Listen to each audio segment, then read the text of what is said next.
are back. What is this, episode 11, I think? 12? 12. I think it's 12. 12? Okay, Yeah. episode 12 of the Purple Rain podcast with me, Alex, simply, and my guy, Sutton, right there. Yes, sir. Got it this time. Okay. It's been a while. It's been like a week.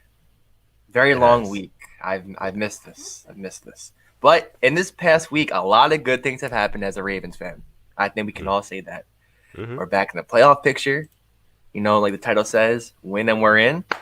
Let's keep that going because we look like a different team right now, and I love it. So, how's everybody doing? Let us know. Where's the Rain Gang at? Yes, It's sir. been too Let us long. know y'all are in here. Oh, yeah. Brandon Lewis says, oh, yeah, we in here. Oh, we in here. okay. Full effect. I see y'all trickling in here and there, Let us know you guys are in here. Sound off in the chat room. Like we always say, we love to interact with you guys. Share this conversation with you guys. And, of course, we have a lot to conversate about tonight. But, oh, man, let's see. I mean, CJ says he's right here. What up, Okay. CJ? What's up? My guy. K-Dog. How's everybody? K-Dog's in here. Okay. My man Derek Ritter, yes sir. My guy, Derek actually got me a Christmas present / birthday gift, and I actually wore it because I was on SCG Sports. Sonny, I don't know if you guys follow Sonny. I was on his podcast yesterday, and I was wearing it. I'm actually still wearing it today underneath my Lamar Jackson jersey. Okay. It's a Ravens like warm up. Can't even I like that. A little I warm like up it. thing, And Starter? it's got the hood and everything. Yeah. Okay. Yeah. It's very comfortable. Very Perfect, comfortable. like springtime, too. Say it's raining out, yeah. like 60, 70 degrees, throw it on. Oh yeah, Like it. Shoot, if they need me to suit up, get in the game in Baltimore, man, I already got the warm up jersey, so that's one thing out the way. Put 'em So in, shout out coach. to you, Derek. Love you, man. You're my boy. So let's see. Devin Saunders, y'all are both goats. Hey, man, we appreciate that. Thank you. Rain gang. It is playoff time, CJ. It is playoff time. K-Dog says, been saying it for weeks. We need to handle our own. No scoreboard watching. That's absolutely I'm a true. firm believer. It's like if we get our job done, everything else will fall into place. Kind of like life, just do you. And once you everything else just fall into place. That's kind of what happened with the Ravens. People lost. Rooting for the Steelers was a little weird, but I hope it's the last time I ever got to do that. And hell, rooting for the Jets, I put a tweet out. I was like, after the Dolphins miraculously came back against the Raiders, I'm like, okay, I have a weird feeling the Jets will win. That's what happened. So it just all went in our favor. And we're the number 6 or 5 seed right now? I think we're 6 right now. Okay. Yeah. Hey, I didn't think we would be here, but we are. But let's just not have any flashbacks to 2017. But we got a lot to talk about. We do. So we didn't review the Jags game last week. And did we review it? No, we didn't. No, We didn't not really, preview no. the Giants game. Yeah. So we didn't. Let's review the Giants game. So what did you think of the game? I mean, obviously a win. Obviously the run game looking strong, but it's a win. Yeah.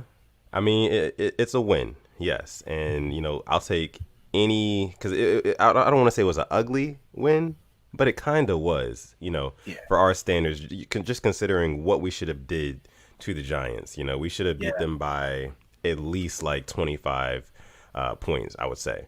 But we didn't. Our secondary looked weak again, which, we're decimated with injuries right now, so I understand it. It's But bad. it's something that it's bad. It's very bad, but it's something that we do have to get over the hump with before come playoff time. Because playoff time, listen, if we're going up against Josh Allen throwing to Stephon Diggs or, eventually That's scary. yeah, or eventually Mahomes throwing it up to Tyreek Hill or all over the field to Travis Kelce and those boys, man, we're going to be in trouble. We're going to be in 100%. trouble. And Brandon Lewis, you were right. He says it was definitely looking rough mid-season, and it's looking a lot better now. But we do need to get our secondary in order for us to go anywhere. So, I mean, in conclusion, I thought the game was good from us, and I wasn't too mad that we didn't really like put our foots on their throat, and just like completely annihilate them because like, hey man, it's the Giants. We still have to, worry about the Bengals and getting to the playoffs. The main thing for us is that we needed to get out of that game healthy, and we did for the most part. And we just got one more week to get through healthy, I wasn't the biggest fan of Calais Campbell playing, I was there with you. I get it. Yeah. But like I said, overall good game. I really like the performances from our running back tandem. The 1-2 punch of J.K. Dobbins and Gus Edwards is super underrated. Probably the most underrated running back tandem in the league, if you ask me. Talk to him. But yeah, you know what I mean. And I was also, saying the other day, like Gus Edwards, he's proven his worth in multiple facets. Like he's running the ball, he's catching the ball, he's getting yards after the catch. He's going deep, catching deep passes from Lamar. So it's just like we can't ask for much more out of J.K. Dobbins and Gus Edwards. We just can't, But we do need to fix up that secondary. But what did you think of the game, bro? So, what I came from this game is that Gus Edwards, quote me, at me, tweet me, is the most underrated running back in the NFL. I don't care what anybody says. You never hear about him, but week in, week out, he will produce if he's given the ball. Simple as that. He has averages 5 yards a carry this year, last year, and his rookie year. Name me a running back that's going to be his undrafted running back 3 years in a row. That's insane. But what I really did like was the just pressure we brought in the second half. We had like 4 or 5 sacks just out of nowhere coming from Chris Board had 2. I don't think Derek Wolfe had 1. Judon had 1. But I like the pressure we brought. It's just different. We're just super aggressive. But like you said, the secondary. I wanted to see more Pierre Desir. I don't know why he wasn't playing, but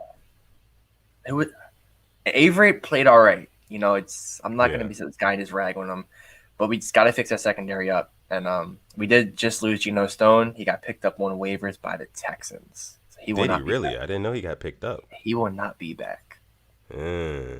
Okay. All right. Yeah. Well, good luck to Geno Stone. I know we never really got to see him in action with the Baltimore Ravens, but nonetheless, good luck to him in his journey with the Texans and, the rest of his career in the NFL. Yes. But like you said, man, the secondary and like I was saying, like the secondary is just a huge point of concern, and I'm not exactly sure why Pierre Desir has not been getting some of those snaps. But Avery's been playing pretty well though. I feel like for what they're asking him to do. Yeah, he's our number 2 corner. Like that's who Marcus Peters will usually be on him. I think fans expect way too much from him, or just simply don't like him, and they just kind of expect him to be a Darrelle Revis, a prime Darrelle Revis. It's like he has never been more than a number 3 corner in his career. So why are you gonna treat him as if he was a number 1? But he's been playing solid. I mean, he's come in there and done the job. So I just can't get mad at that. But I actually I didn't want Calais to play, but seeing the Monstars all together, that's a scary sight. It is. Because they did nothing on the ground. Yeah. That was, if we can keep those 3 together, and there was times we were just getting amazing pressure without those 3 guys. Madubuike had a sack. If he can get it turning on now, this front line is going to be just scary. Yeah, man. And Jihad Ward had one too. Yeah, he did. And I don't know why Jihad Ward isn't getting more snaps either. He's actually really good. He's, I think, one of our best pass rushers. Yeah. He gets there. Get him on the field. I'd like to see more of him. I'd like to see a lot more of those, younger guys, healthier guys in this last game against the Bengals. We need those guys to be, fired up going into the postseason. And we need our veterans, Calais Campbell, Marcus Peters. We need those guys to still get their rest because we're going to need them the most. Jimmy Smith. It shows when Jimmy Smith isn't on the field, our defense is just not as good as it can be. So we need him fully healthy and just – actually, I want to bring it up after we talk about the whole game. I want to bring up Mark Ingram, him being a healthy scratch.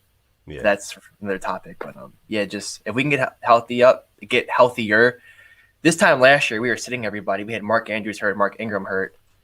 1 year ago today, we played the Steelers in Week 17, and we beat them with their backups. But we go into the playoffs and lose in the first round. So we're in a different spot, but we aren't even in the playoffs. But I have a lot more confidence this year than I did last year. If that makes sense. Oh, absolutely. A lot more confidence. This year just feels different. By the way, guys, if you're watching right now live, we've got about 30 or so people in here. Go ahead and like the video. Subscribe to us as well if you haven't already. Yes. We would love you guys so much, and we'd be eternally grateful to you guys have, come through our channel and come chill with us on the Purple Rain podcast. Join the Rain Gang. And why not? Yeah, why not join the Rain Gang? But I just think that what were we talking about? Dang, I just forgot. How this season feels different than last season. We're grinding out. Right. Yeah, we're grinding out wins, and it doesn't feel like we're like on our high horse. It doesn't feel like Exactly. we're above everybody else, just kind of looking down. No, we're still fighting through the trenches. We are. We just earned a playoff spot this past week, as opposed to last year. We were guaranteed to make the playoffs by like what week? 11, 12. I mean, and You we aren't know? even in, like where we Yeah, have a spot, but it's not even clinched. We know, exactly. Raven fans know anything can happen. We know Yeah, it. We've been there. We've had the yeah, heartbreaks. So we are no by means saying, oh, count us in, because we're not. right. And it's just funny. I mean, we've said it a couple times before on the Purple Rain podcast that the last time we were in this position, we won the Super Bowl, and that was in 2012. Like we started off the season pretty well, and then we had like just a fall apart. Just a fall apart like mid season. We lost some games, a lot of games, and then we came back, finished strong, and ended up winning the Super Bowl. Yeah. I'm not saying that this year is exactly like that year, but I think that our team plays best. We operate at our best when we have that chip on our shoulder. You know what I mean? When we're not like the front runners, we need to get it out the mud because we're just a grind type organization. Play like a Raven. Yeah. I think everything about that means that like just overcoming adversity, and that's something that we've definitely done and had to do multiple times this year. So, I'm very excited to see what we do in the playoffs if we do make the playoffs. But yeah, we got a couple people in the chat right now. Okay. And you guys are just going off. Shout out to you guys in the chat right now. See Just it. going off. Let's see. Brandon Collins, he says, our season is reminiscent of the Chiefs last season. Team with Super Bowl potential that started off slow but finished strong. Last time the Ravens been in playoff mode these last 4 weeks. It's been lose or go home. I mean, the way the AFC is, you look at the NFC, there's a lot of pretenders over there. The Bears have been on a hot streak, but I can't take them serious, The Rams? compared to the Bears. Oh, I'm saying, are the Rams pretenders too? Oh, 100%.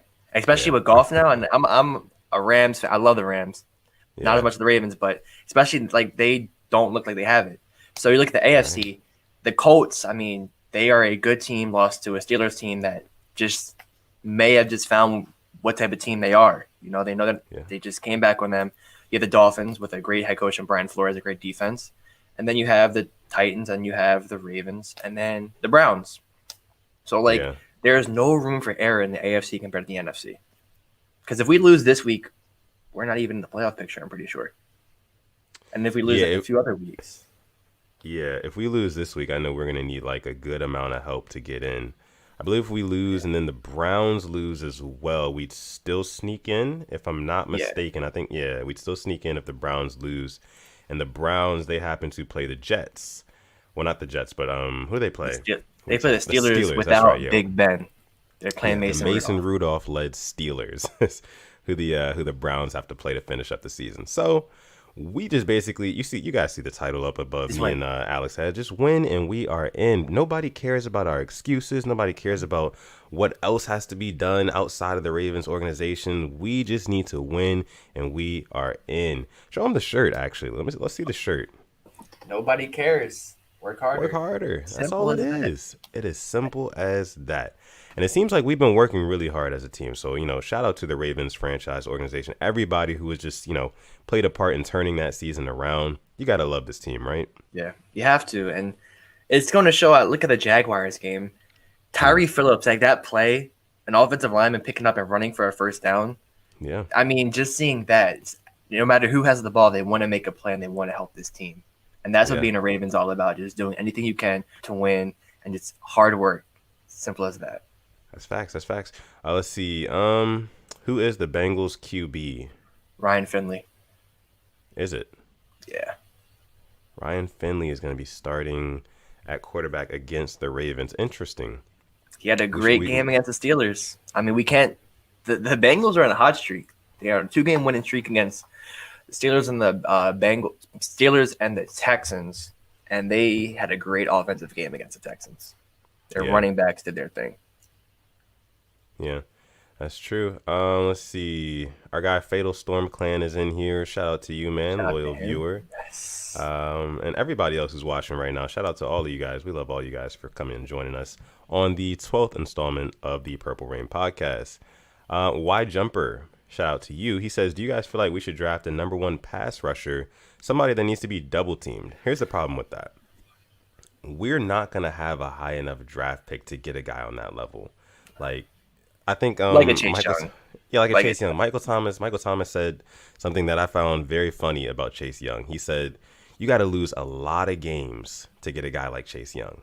Yeah. Because if you're a DN and you're getting drafted like top 3, you know what I mean? Like, that's I actually saw there's not a whole lot of those type of guys. I saw the mic'd up this week.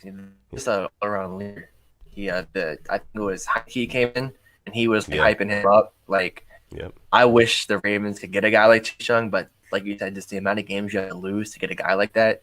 Yeah. But he's gonna be a staple of the NFL for years and years to come. Yeah. Yep. Absolutely.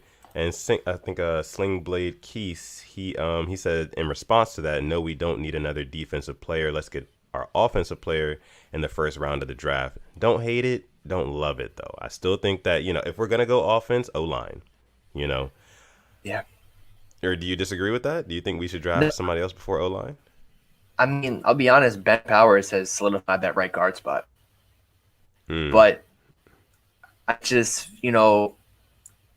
it's hard to what we really need until the season's over because what if we don't pay Orlando Brown? I really want us to, but that means we need to get a right tackle because we already have Mariah Stanley locked up at left tackle. Yep. So it's kind of like we don't know because we don't know what the front office is planning on doing. Or what if we don't re-sign Mark Andrews? Maybe a tight end. It's just a lot of things we just don't know. But I feel like always a safe bet is a lineman or maybe somewhere in the second. Why not a safety? I mean, because our safeties really haven't been at a high standard like a Chuck Clark or a Deshaun Elliott. But I honestly don't know. I don't know what we get. Honestly, dude, I mean, I think that and me and Sonny were talking about this yesterday on his podcast. He was saying that, like, what if we traded Orlando Brown? What if we traded Orlando Brown and, he has great value right now as a player, He's coming off of he's having right now just a spectacular season where he was asked to move from one side of the line to the other, and he's actually performing. He's doing well. He's doing his job. He's still, a fairly young guy. So it's like we can get we can demand a first round and a third round for him or something like that, and just build ourselves up that way. Do you disagree with that, or do you? I would love to keep him just because his whole backstory. But if we're talking strictly business wise. Look what the Dolphins got for Laramie Tunsil. 2 first-round picks. Yeah. If we can get that too, I'm sorry. I mean, I'm going to take the emotional aspect out of it. You got to take that. You got to take it. And I know we all love Orlando Brown. He's a great player. He's a great guy, from what we can see on the field and everything like that. But like you said, this is a business at the end of the day. It's nothing personal. And we've already paid a lot of money to Ronnie Stanley. And we've got guys that we also need to pay coming up, like Lamar Jackson. Like Mark, all these guys, we're gonna have to end up paying them. And in a perfect world, yes, we could keep him, but I think that we're probably gonna have to end up moving off of him in some way, shape, or form. I would hate to see it, but I feel like it's probably pretty likely. And I have all the faith, all the trust in Eric DeCosta that we can get something great in return for an Orlando Brown. Unless we pull the Chiefs and just turn off that salary cap, that's always an option. Because I feel like they just turned it off this past year because they were just re-signing guys like crazy. It's just crazy deals. But I'd hate to see him go. I mean, I really want us to keep him. But if we can get something good for him, it's kind of just best for both options. But I think I'll speak for both of us. We want to keep Zeus as much as we can. Is that true? Absolutely. Yeah. Let's see. Juan Gotti, he says, do we pay Orlando Brown over Mark Andrews? I don't think you do. Andrews is Lamar's favorite target. Exactly. So with that being said alone, if we're not going to pay, Orlando Brown before we pay Mark Andrews, we're definitely not going to pay Orlando Brown before we pay a Lamar and all that money is going to add up. And the Ravens have not been known, for cutting the check. At least not until very, very recently. We've been cutting the check a little bit recently, but when Lamar's contract is up, listen, man, we're gonna have to cut that check, especially if he ends up winning a Super Bowl between now and next year. So yeah, man, Brown, he might be gone, and like we said, you would hate to see it, but it could happen. Yeah, gotta do. But, it's like the business. Yeah. Let's see. Y Jumper, he also says, you see that Haskins has been Ooh. cut. Do you think he can make an appearance for the Steelers? So this talking point came up a lot earlier than I thought it was going to come up because I wanted to talk about this. Um, Yeah. what do you think? I mean, it's hard to say where he'll go. Yeah. Um, ooh, I think that, like, I was thinking about it to myself earlier. I was like, the Steelers is a very possible destination just because of, like, one, the type of quarterback situation they have right now. They have a Big Ben who's kind of the same, like, prototype and build as a Dwayne Haskins. But I started thinking of Mike Tomlin. Mike Tomlin is not going for none of that Dwayne Haskins foolishness, bro. I just know he's not. Mike Tomlin is just the epitome of just no nonsense, like hard nosed football. You better have your nose in the books or ass on the field, basically. yeah. That's basically all it is with Mike Tomlin. So I don't necessarily see that happening because I feel like Mike Tomlin would be like, you know what, nah, we could probably go a different direction and get somebody, a little bit better. But the whole Haskins situation, for those of you who don't know yet, and if you don't know yet, you're probably living under a rock. But the Redskins, well, not the Redskins, the Washington football team, it still trips me up to this It's day. hard. It's hard. Yeah. But the Washington football team, they recently waived Dwayne Haskins yesterday. He wasn't picked up today off a waiver, so he is now a free agent. Yes. And basically, there was a lot of stuff leading up to this. There was a More than lot a of lot. stuff It's leading. more. Yeah. So there was just the lack of production on the field, of course, and then there was the stuff off the field, like him going to the club and not wearing a mask and all this, that, and the There's, third, and I actually, I was looking up. Somebody told me that there was a report after they played the Ravens. He was bragging about his stats in the locker room. Oh yeah, It wasn't confirmed, but I mean, it was picked up by some major news outlets, so there was some traction to it. He was like, "Yeah, I threw for 300 yards against the Ravens. It's like you lost 31-17." So I don't know if that's true, but it's just kind of showing maybe like an attitude issue. But I was thinking about it, I'm like, if you're from, Maryland, Potomac, you grew up around the area. If I got drafted like my hometown team, I'd want to do everything I can to just like to ball out for them. I hope he finds, goes down the right path and, gets a little bit mature. But I think there's only a certain amount of organizations that would take him. And I don't know if they could really change him. yeah.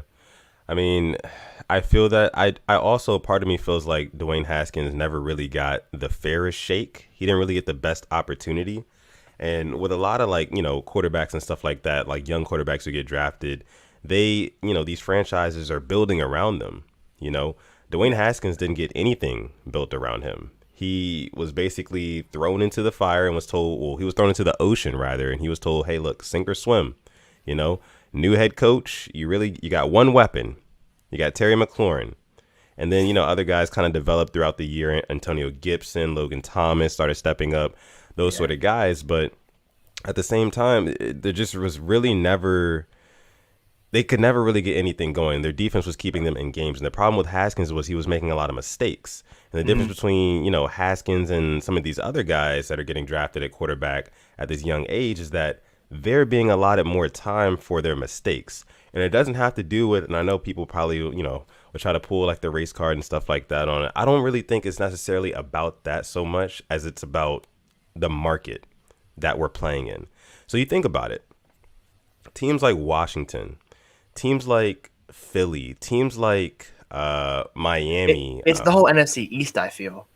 I feel that NFC East, like they get the most attention out of any other division in the league.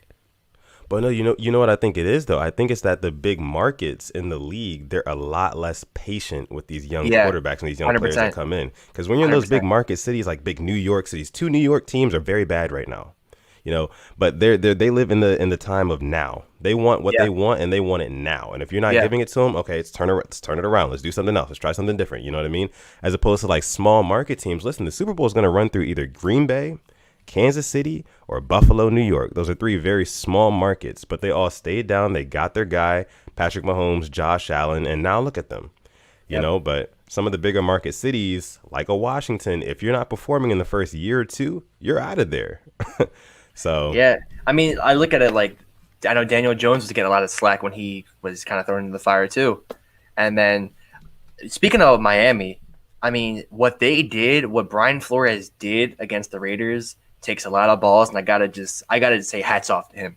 He took Yeah. out Tua when the game was on the line. Fitzpatrick came in and he played his ass off, Yeah. and I think them playing Tua against the Bills is going to hurt them. I honestly think he'll be the reason they lose the game. I think Fitzpatrick has to play this week because Tua does not look just ready to go. I think Fitzpatrick is like the best chance of winning. But you always get the Fitz magic and the Fitz tragic. I mean, you can always start Fitz and throw in Tua. But I don't know if you watched the game, but Tua just did not look like he was ready to go. Just speaking of like this young quarterback situations. Yeah, man, and like that's the thing about Tua. He just does not look all the way comfortable yet. And No. I think another thing is that they're kind of, I don't want to say they're babying him. The playbook is not as complex as it should be in Miami on offense. Yeah. At least as it stands right now. And that's rightfully so because you have a young quarterback in Tua Tagovailoa who does not have a whole bunch of experience. Listen, we all have to remember the rookie draft class from this year, they did not get a preseason. Exactly. They were thrown right into the fire. And Tua didn't even start playing until like week 7, 8, 9, something like that? Yeah. Yeah. So he really hasn't had a whole lot of time to develop. So it's like I get his struggles. He's doing a lot of underneath stuff, a lot of safe stuff. Also, you got to think he is a left-handed quarterback. I just know that's got to be awkward in some way, shape, or form against these guys on defense. Just these professionals on defense, killers. So you got to give Tua some time. Give Tua some time. But in order for this week, though, against the Bills, I do agree with you. I think that they should go ahead and start Ryan Fitzpatrick. If things start to look like Ryan Fitztragic, then hey, throw Tua in and let's just see what happens. Exactly. And just going, like I said, younger quarterbacks, I think we haven't even seen Jordan Love yet, which is crazy. Yeah. He was a first-round pick. He's sitting behind one of the best to ever do it, Aaron Rodgers. Whenever Aaron Rodgers hangs it up, I think they're set. I think what he's learning right now, he'll keep Green Bay just as a stable franchise making the playoffs. And then Herbert, too. Herbert just broke the rookie record for the most touchdowns thrown by a rookie quarterback, which is crazy. So hats off to him because it's hard to do, especially with the Chargers. I mean, they really haven't been the best, but they're starting to get things done, winning some games. So, I mean, maybe they can pose a threat to the Chiefs in the AFC West next year. We'll see.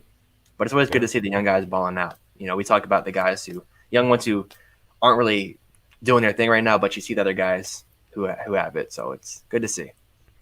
Yeah, man, absolutely. Look, guys, we got about 50 people watching live right now. Wow. I think that's a record. Yeah, I think that's a record. That's a record. Go ahead, like the video, subscribe to the channel. If you like the content, as always, join the Rain Gang. The Rain Gang is a big family. We're building a big family here. We love to see you guys in here. Let's see. K-Dog says Rodgers is to Jordan Love what Brett Favre was to Rodgers. That's a great point. I mean, I think the Green Bay front office saw that. They saw what Rodgers was. And Rodgers dropped in the draft that year, and so did Love this year. I mean, people were surprised when Love got drafted by the Packers, but they're like, oh, the Packers need a linebacker, they need this, they need that, they need a receiver, and they got a quarterback, and they're still the number one seed in the NFC. So they are a greatly run organization. Simple as that. Are the Packers, I feel like we underrate them. We discount them every season, but they're just in it. I think we do because they just blew out the Titans 40-14 on prime time. In a snowstorm. Yeah. By the way, that reminds me, we'll get to fantasy talk later. Oh, you were in the championship. Yes. I saw your tweet. I'm not going to spoil it, but I saw your tweet. Yep. So we'll get into that in a little bit. But yeah, let's see. Jay Bird, he says, is Love really a Rodgers? We've yet to see him in any fashion on an NFL level, and I agree with Jay Bird here. Because what college did he come out of? It was some I think it was Utah. I want to say Utah. I'll look it up. I think it was Utah. I believe you're right. We just haven't really seen anything from him yet, so I can't really say that he's the next up, Aaron Rodgers. Aaron Rodgers is a special all-time talent. Utah State. Yeah, but Aaron Rodgers, he's definitely an all-time talent, man. You can't really just say that Jordan Love is next up. I just have to see. That's why I wish there was a preseason, Yeah. Next season, hopefully there's a preseason. We can see what he has to offer on a professional level because at this point, Jordan Love has not even played football. No. Actual in-game football in, a year? Yeah. And I'm not saying he is Aaron Rodgers. I'm saying what he's learning from him will make him a Yeah. really good quarterback. I'm not nowhere saying he's near Aaron Rodgers' level. And that's why I'm really looking forward to their hopefully being preseason, because I like seeing the young guys play. I mean, we saw Trace McSorley with the Ravens. We saw RG3. So it's just kind of fun seeing the young guys just do their thing. So Yeah, absolutely. Raheem Hunt, shout out to Raheem Hunt. I guess he's a Steelers fan. He says TJ Watt, defensive player of the year. it's hard to argue with that. Yeah, It's really hard to argue with that. Yeah, I mean TJ Watt, he's been playing really well. Yeah, I really can't think of anybody who will really contend with him. Well, how about this? I think that, TJ Watt, probably him, or there's a couple other guys that have to look at all the front runners, but let's talk about MVP, the MVP race. The MVP race is close is that close. It's literally like that close right now. And it's between Aaron Rodgers, Patrick Mahomes, and Josh Allen. Yes. Now, who out of those three, because you could give it to anybody depending on what happens in this last week. If Josh Allen goes out and throws 4 or 5 touchdowns, which he could. He just came off of a 4 touchdown performance, didn't he? 3 or 4? Yeah. I think it was 4. I saw in fantasy, like 30-some points. Yeah, so like he could close it out. Aaron Rodgers just came off a 4 touchdown game against the Titans. Yeah. He could close it out. And then Mahomes is just Mahomes. I think Mahomes is number 3. I don't think Mahomes is out there anymore. I just think with the way they played against the Falcons, they got the win nonetheless. Yeah. His 3 interceptions against the Dolphins, I don't think it's his this year. But I think the chat saying A-Rod got it. I got to go with A-Rod too. I was saying Josh Allen a few weeks ago on this podcast, but the way Rodgers has been playing, and I know Josh Allen's been really, really good, but there's just no doubt with Rodgers. At his age, what he's doing, it's crazy. Yeah, and when you talk about like the most valuable player, like Aaron Rodgers, I mean, he's been doing it for so long, and it's just like the fact that he's still doing it, and he's still doing it on this level. I think he's thrown like 43 touchdowns to like 4 interceptions or something like that. It's crazy. But speaking of most valuable player, I was watching. Deion Sanders brought it up. He said the most valuable player in the league is a running back. Yeah, that plays for the Tennessee Titans. I thought about that. I'm like, that's a really good point. Because imagine Derrick Henry off the Titans. Yeah, because like that's their whole offense. Their whole offense is predicated on, okay, is Derrick Henry going to get the ball? Do we have to try to cheat up and stop him, or do we have to try to stop the run? And then boom, play action. You know what I mean? Like they have so many ways to beat you, just having the threat of Derrick Henry there. So when you say most valuable player, I do definitely think his name deserves to be in the conversation, but it's not the top. It's not the top, because at the end of the day, he's not the first one with the football on most plays. That's the quarterback. That's why it's a quarterback's award, because the offense always runs through them at the end of the day. Exactly. So, I would definitely at this specific time, I'm gonna go with Aaron Rodgers. Yes. I gotta agree.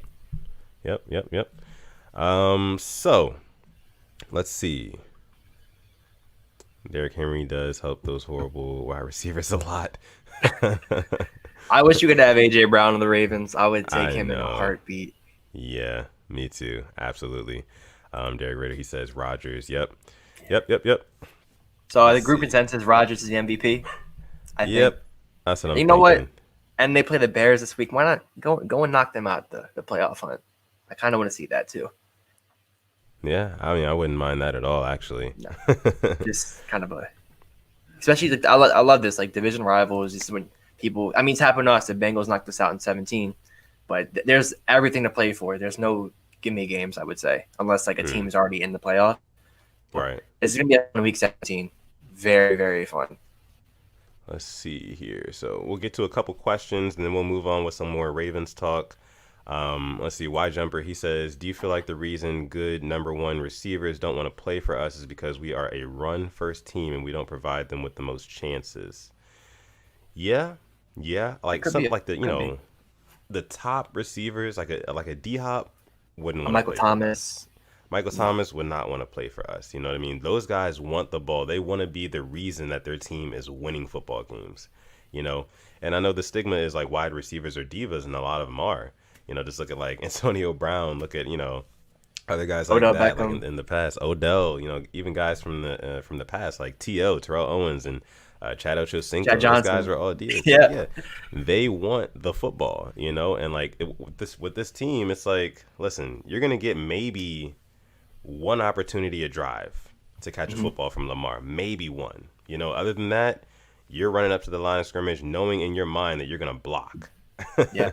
In most cases. So I think that, is definitely a reason why a lot of like big name receivers, like those big, no pun intended, Hollywood level receivers, I'm glad you brought that up. I'm really glad because I think it's that yeah, time of the show when we got to discuss, is we it got to give an Marquise update. or is it Hollywood?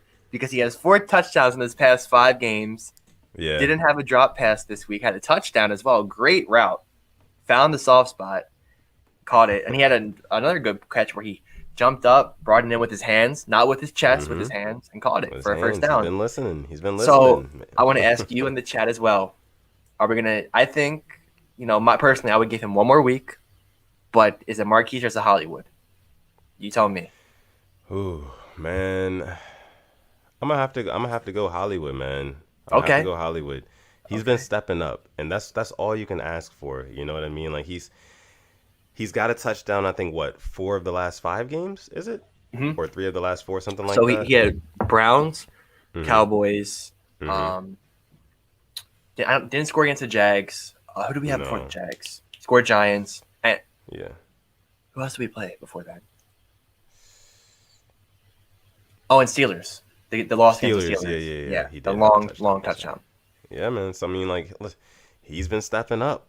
Stepping up. So it's like I gotta give it to him. Of course he's not going for 7 for 128 and a touchdown or 2. But from what our offense is, he's playing well enough. He's playing well enough right now, and we need to see more of the same in the playoffs.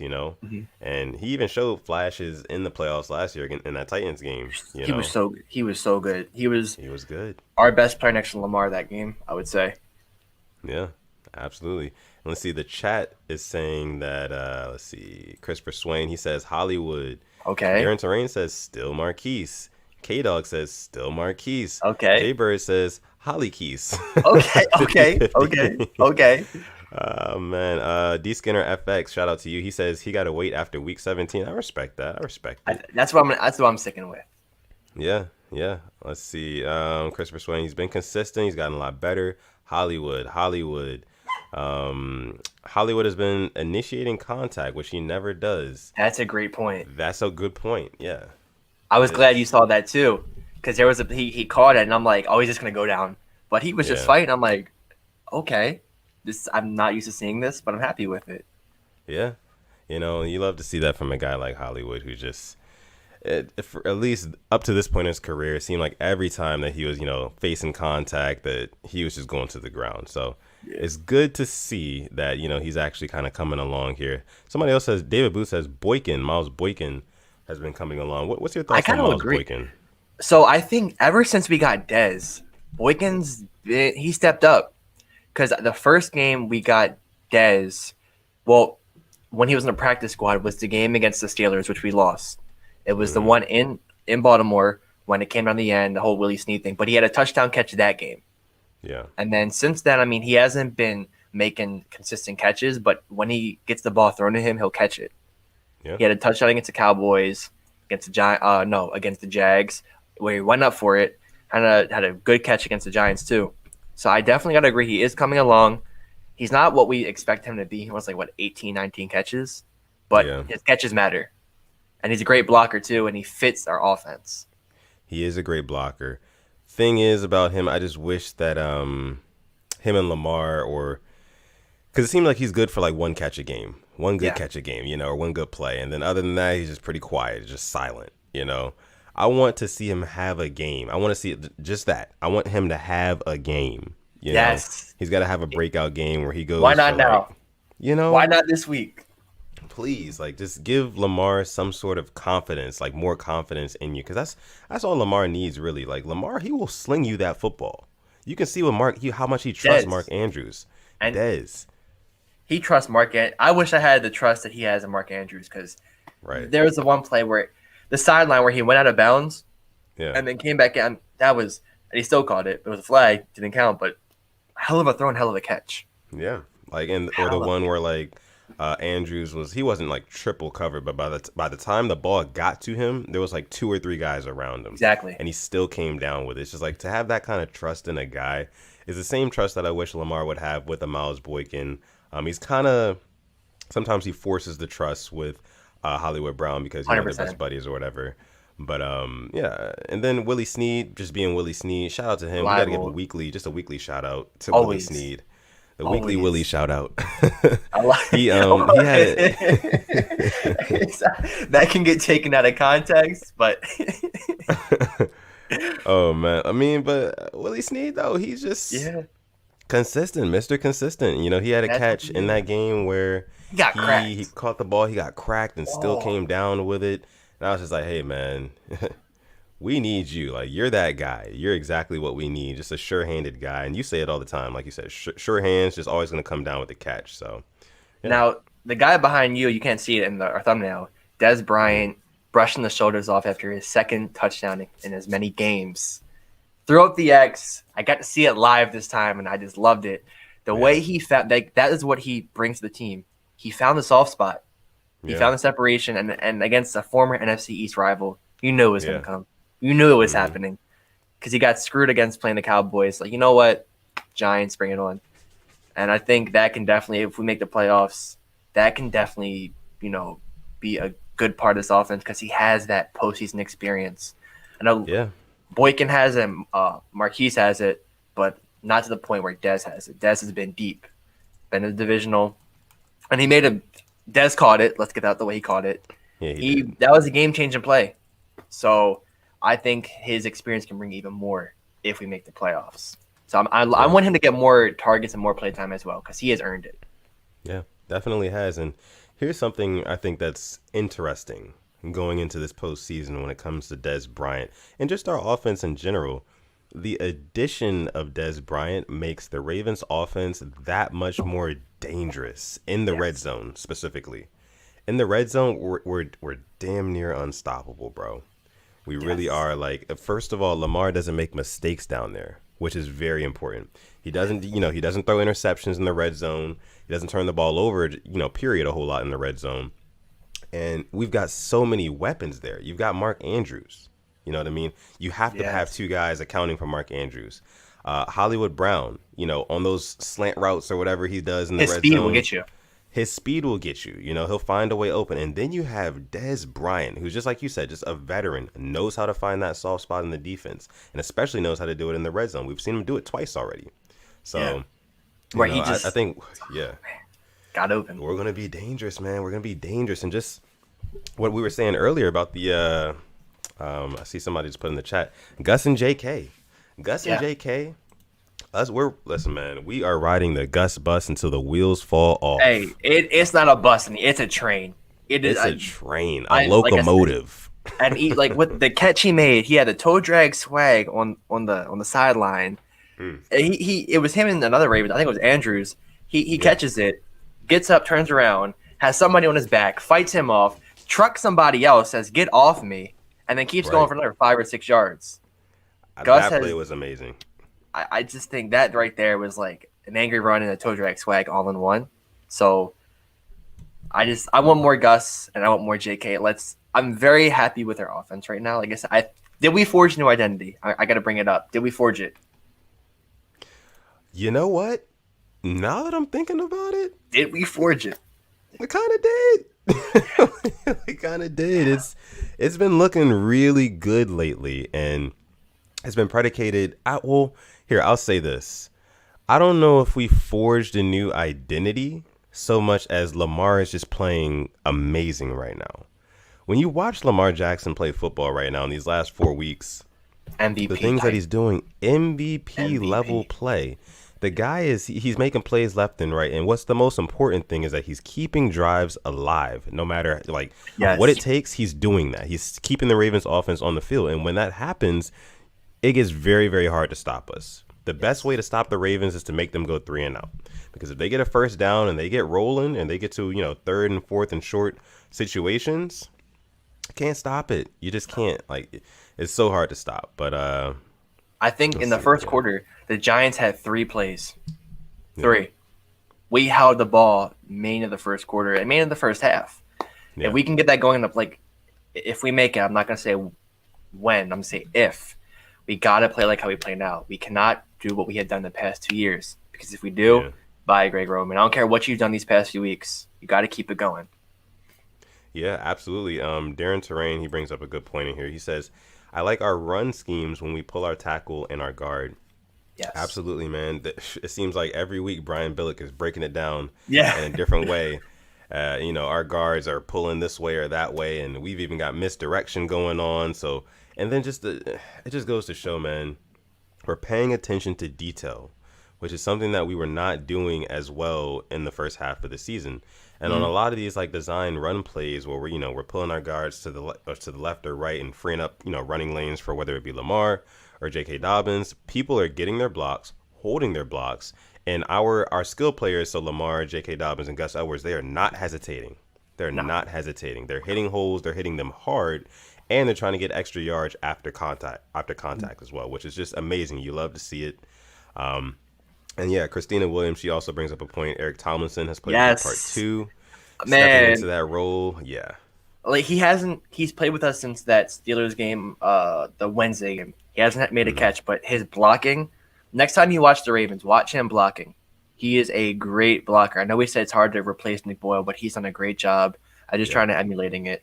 And this brings up a point that I want to make. I really want to keep him for next year because I think he could be that missing piece in the 3 tight ends. I know he has the long hair, but he could be like a Hayden Hurst. I mean, Hayden Hurst was a great route runner, great hands, but a great blocker. He was an amazing blocker. So I would love to keep him because he has definitely came in and helped us get that run game going. Because since that game, we played the Cowboys after the Steelers. We ran for 294 that game. Then we ran against the Jags. Then we ran against the Giants. So it's like, okay, that run game's coming back. So he's been a crucial part of it. I think he deserves all credit. Absolutely.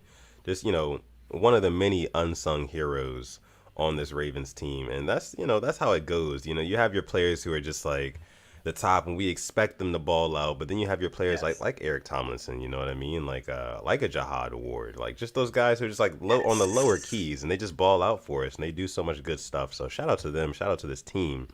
While we're giving shout outs, we have almost 60 people in the stream right now. Yes, shout out to every single one of you. We have never hit this before. So thank you. Exactly. If you're new, thank you guys. Like, subscribe, and welcome to the Rain Gang. Yeah, absolutely. Like he said, welcome to the Rain Gang. We love to have you guys here. Like you said, like and subscribe as well. We're going to get to a couple more people in the chat. And then I was thinking maybe we could talk a little bit about some playoff scenarios. Okay. Possible, who we're going to play first, that sort of thing. Okay. So let's see. Josh Hoffman, I saw him say something. He said, Greg Roman, why would we blame him more than Harbaugh? Is there anybody left not blaming them equally? If there is, I want words. 100%. I got to agree with him there.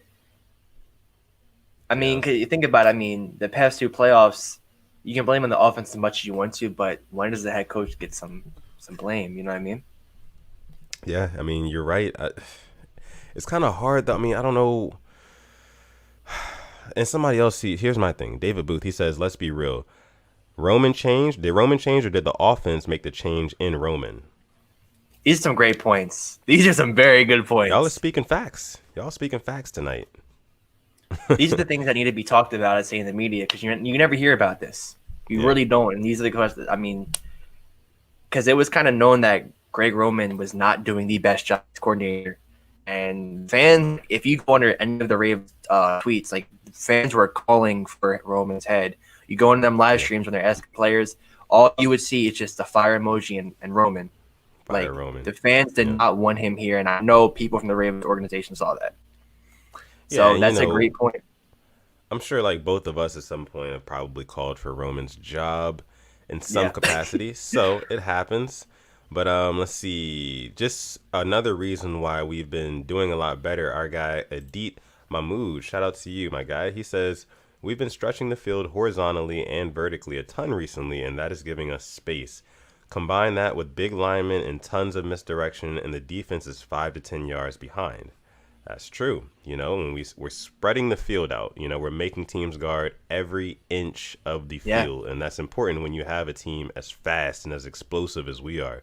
Because when we can spread the field on you, we can literally run you off the field, shoot you out the gym. It's just like, it's not even fair what we're doing. Like I said, when we get into those third and short, fourth and short situations, even fourth and short, if you're playing the Ravens and they're on 4th and 2, they're going for it. And it's crazy. They're going for it. We can get you a Gus Edwards down the middle or J.K. Dobbins with a sweeper down the middle. Because Dobbins will have the power to get you through there, or he can take it outside and say, I'm faster than you, and he'll get around your whole defense. Or that just QB power. QB power to Lamar. Or with Lamar. Like, you don't know. You honestly don't know. You don't know. And it goes back to last year when, we'd score touchdowns, and then you'd have Mark Andrews and Hollywood doing the rock, paper, scissors celebration. And yes. That's basically what it is. You pick your poison with us. And that's when we're playing our best football, defenses literally just have to pick their poison. Exactly. But yeah. So speaking about the offense, before we go into the whole scenarios, I want to know what everybody thinks of Mark Ingram being a healthy scratch. Okay. He's been a great teammate about it, been a great just professional about it. I love Mark Ingram, and I was saying, he shouldn't have snaps, and rightly so he shouldn't have, but him not saying anything, he is a veteran in this league, Heisman winner, balled out for the Saints, balled out for us last year, I think 1,000-yard rusher, and the fact he's just not even playing. So I just want to kind of just see what you guys feel about that. Do you think maybe if we make the playoffs, I'm never going to say I'm just don't give it to us yet, but if we make it, do you think he'll be active? Do you think maybe he's just refreshed and healthy? Maybe something different. Man, let's see. It's hard to think so, but it's always it's a conspiracy theory. Yeah, Derek says Ingram is a true professional. K-Dog says, are we saving Ingram for the playoffs? Like you were saying, Ingram is a real one. That's absolutely true, Emmanuel. Here's the thing. Without Mark Ingram, the proof is in the pudding. Without Mark Ingram, we perform a lot better on offense. And I think I said it about a month ago. I was saying that, like, when we have a crowded backfield with J.K. Dobbins, Gus Edwards, Mark Ingram, and then still just having Lamar Jackson have the threat of him running on design runs, Mark Ingram comes a lot more of a liability because we have to waste it down on him, going up the middle, not really trying. And I'm not going to say he's not trying. He's just an older running back. He's an older running back, and these things happen. You know what I mean? He's slowing down a little bit in his age, and I get that. Yeah. But we cannot afford to waste downs on him. And finally, somebody in that Ravens front office or on that coaching staff, they realized that, and they said, "Hey, we can sit this guy. We can sit this guy, and like he's not going to stir up a big commotion about it because it's Mark Ingram. Like Derek said, he's a true professional, and he's still being a hype man. And Kingbird 56, he said Ingram is one of the greatest hype men in football. 100%. I gotta agree with you. I know we haven't seen him on the Wired, but he's hyping up Gus, hyping up JK, and just hyping up the whole offense.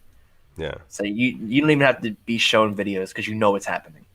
Hey, we got 70 people in here, man. Shout out to you guys. Shout out to you guys. What up, Rain Gang? Thank you. Yeah, Rain Gang. The Rain Gang is very crazy strong tonight. We're going crazy tonight. All I'm saying, if we make the playoffs, just imagine what we have in store for you. Because we do have something in store if we make the playoffs. Yeah, you're definitely going to want to subscribe to us. If we make the playoffs, meet us back here. Yeah. Meet us back here. We make the playoffs because it's going to be a good time. Yeah, and just, closing out on the Mark Ingram comments, Jonathan Washington Jr., he says, got to give a shout out to the professionalism of Mark Ingram. Again, just giving, big shout outs to him.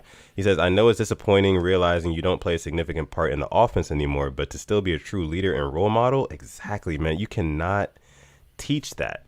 That's just like, as a person, he's just a good person. You know what I mean? And like, you love to have somebody like that on your team. And just, again, we can't shout out Mark Ingram enough for everything he's done for this team on and off the field. It's hard to find players like him in the league right now, especially veterans. I mean, it's, they want to get their play time, but he just wants to win. And that shows a lot about this team, him.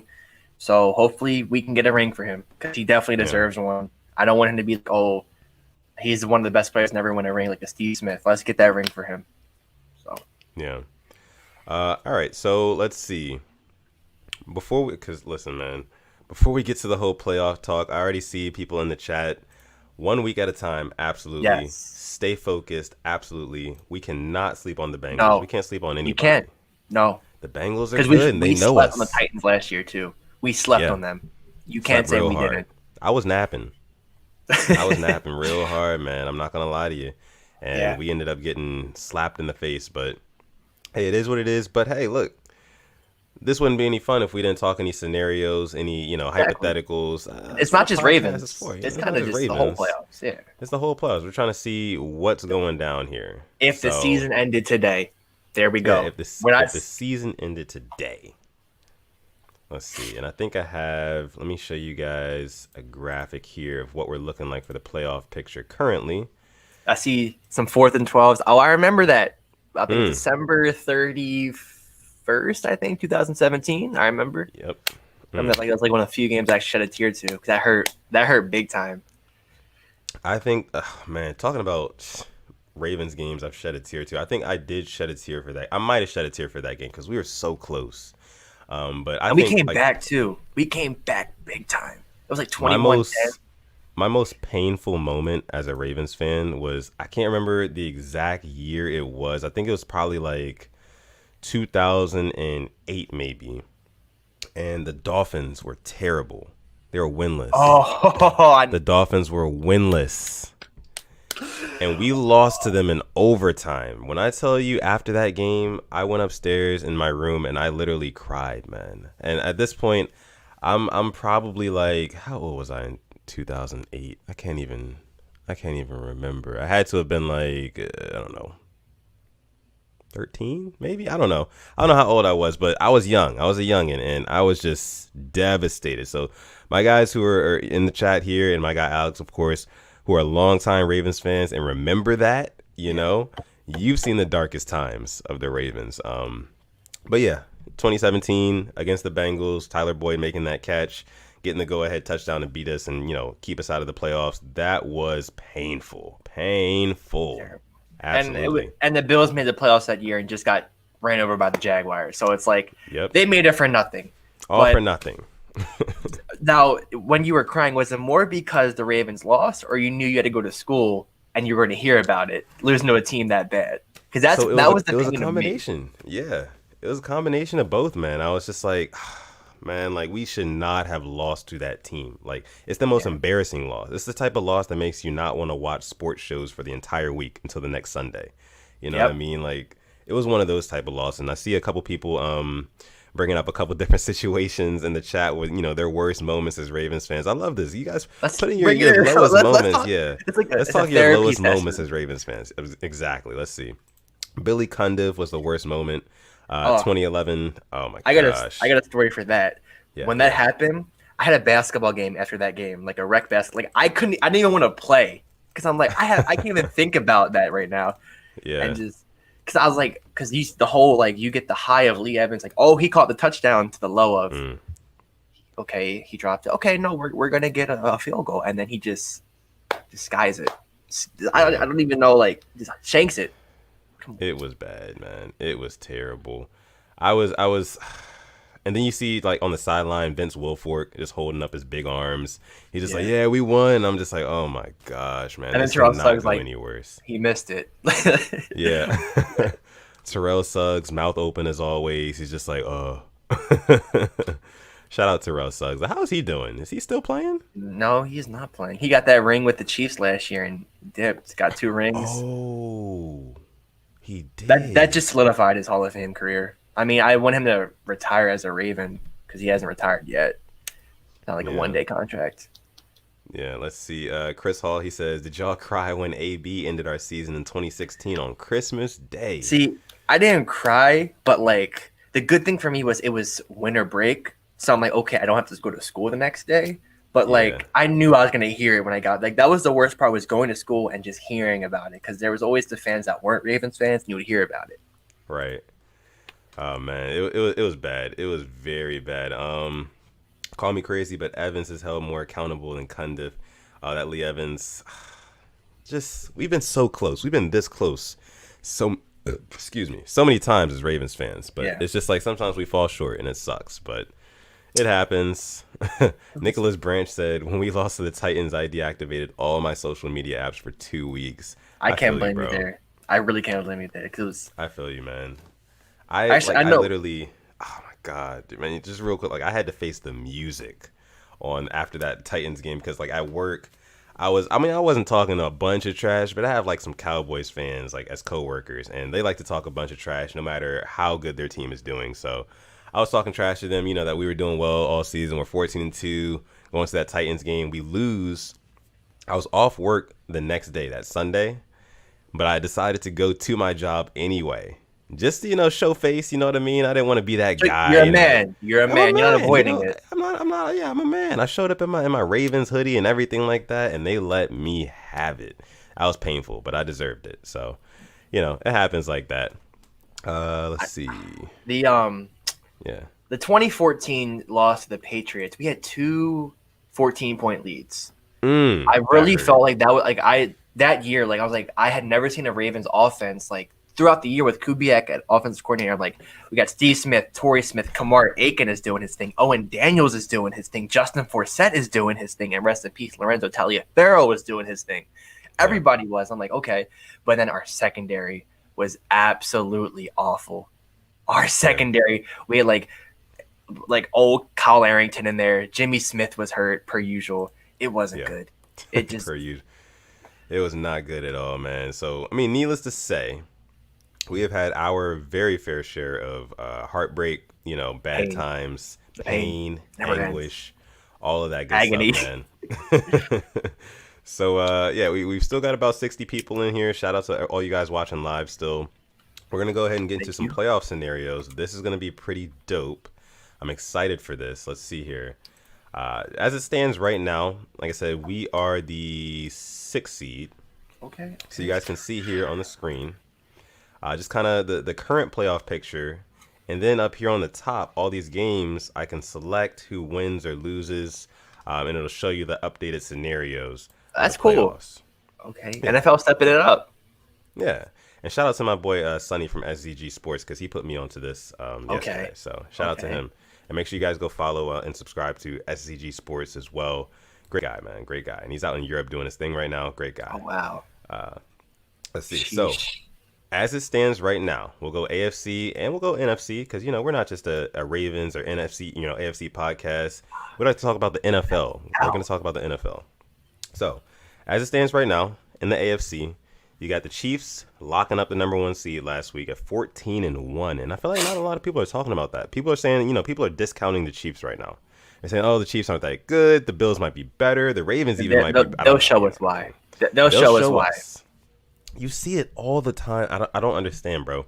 You see it all the time in the playoffs. And I can't say all the time because Mahomes has only been in the league for a couple of years. But last year, Texans game is a perfect example.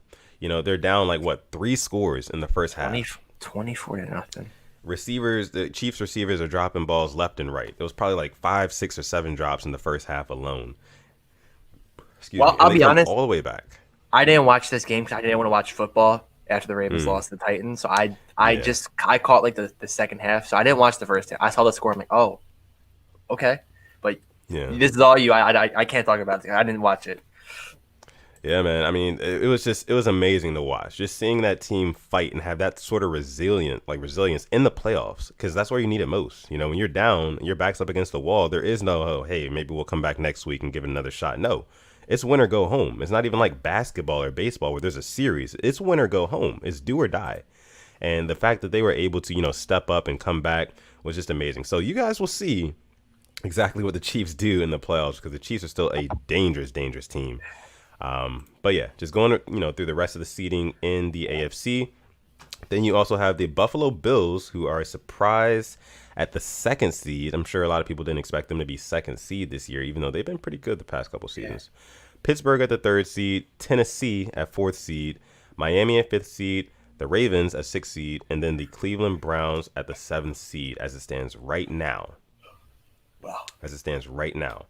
And then you've got on the NFC side, you've got Green Bay, who's got the number 1 seed. That's pending what happens in week 17, I believe, because they're 12-3. If they lose and the Saints win, then that means that the Saints, because wait, the Saints have a tiebreaker over the Packers, right? They beat them, didn't they? Packers beat the Saints. Packers beat the Saints? I'll look it up right now. I thought they did. Okay. And what about Seattle? Because they matter too in this, because they're 11-4 as well. So the Packers beat the Saints 37-30. Did they play Seattle this year?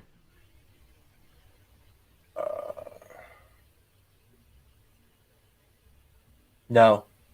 So that might be maybe Seattle has more conference wins than. Yeah, but I do know that Seattle kind of had like a down point in their season where they were losing to a couple teams that I don't think they should have lost to. They lost to the Bills. I mean, no loss is good, but it's not a conference loss. Who's the Packers?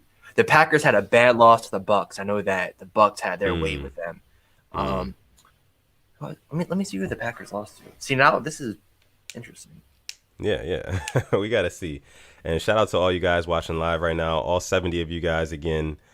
We love you guys. Big trust, always. Shout out to the Rain Gang. That's what we call everybody here who's joining the Purple Rain podcast. The Rain Gang. You guys are part of a new family here. So whether you like it or not, what's up, fam? So, they lost to the Bucks. They lost to the Colts. And who else did they lose to?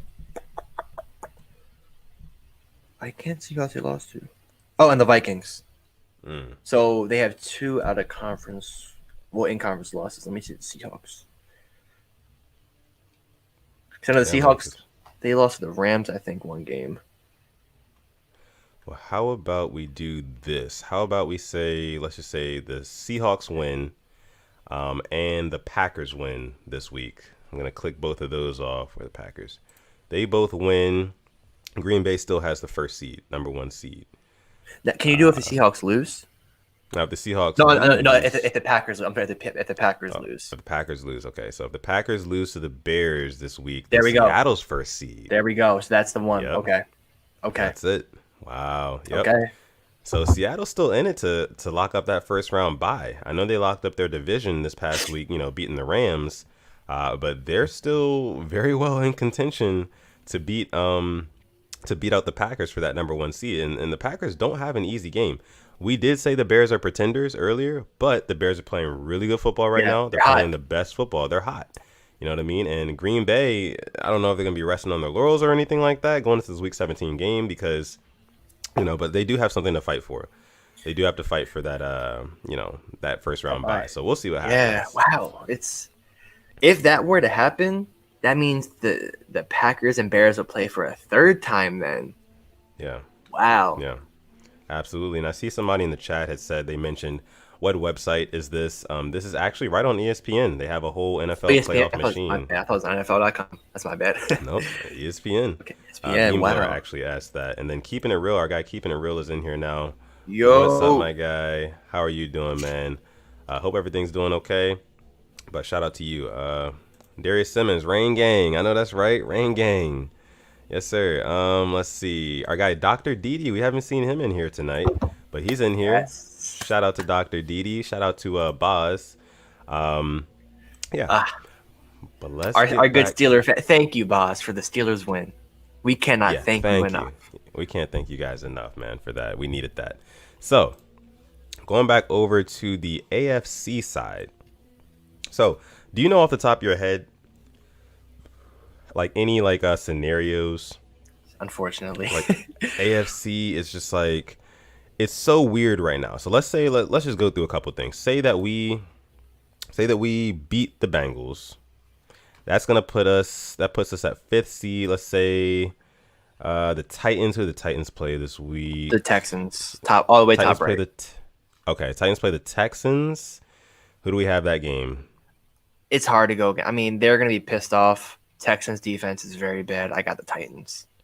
Yeah, as a matter of fact, we'll just go through all of our picks for this week, and we'll just see where the board you sound off too. Let us know your picks too.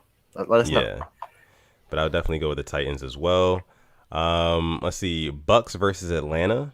I got Bucks. Easy. Got Bucks. Yeah, easy. But I don't know. Atlanta played KC kind of tough. They did. But man, you saw what the Bucks did to the Lions though. In the first half, they just. Speaking of the Lions, though, Lions versus Minnesota. I'm gonna go Minnesota. I was gonna say the same thing. Yeah. I'll definitely go Minnesota. Cowboys at Giants. I'm gonna go with the Cowboys. Cowboys are playing pretty good football right now. They look good. I'm gonna go Cowboys, and they're not eliminated from the playoffs either. We'll see how this all shakes out at the end.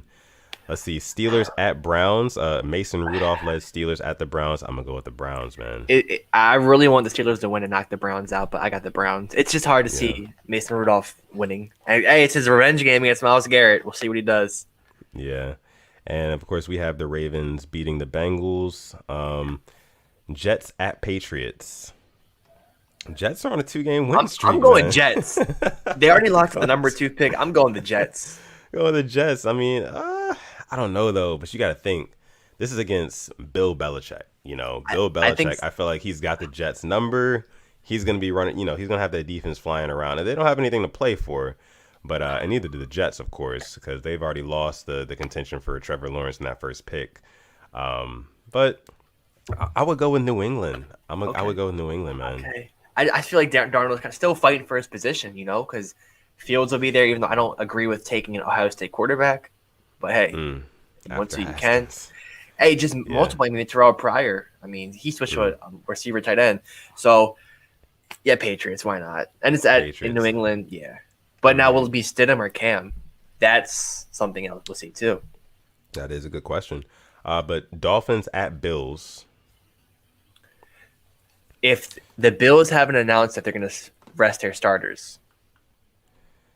I don't know if the Bills will rest their starters, though. That's because they hold that tiebreaker because they beat Pittsburgh. But I think maybe a half of the Bills starters can beat the Dolphins because they have a good defense. Who are you picking though? I'm going Bills. I'm going Bills. Yeah, I would go Bills too. Let's see. Jaguars at Colts. I'll go with the Colts. Raiders at Broncos. Yeah, that could be a trap game. That could because they already had the number 1 pick locked up. So what's the point? Yeah, that's true. I see Raiders at Broncos though. Broncos. Screw the Raiders.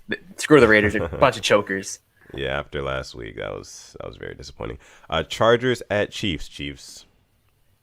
With no Mahomes? With no Mahomes?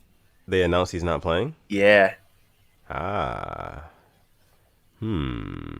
he'll be playing a little. He won't be playing most of the game. But week 2, when they played, Herbert had himself a game. Yeah, you're right. You're right about that. So I mean, either way, it doesn't really affect anything.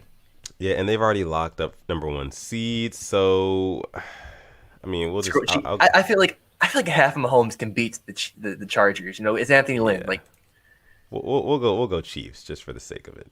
We'll see Green Bay against Chicago.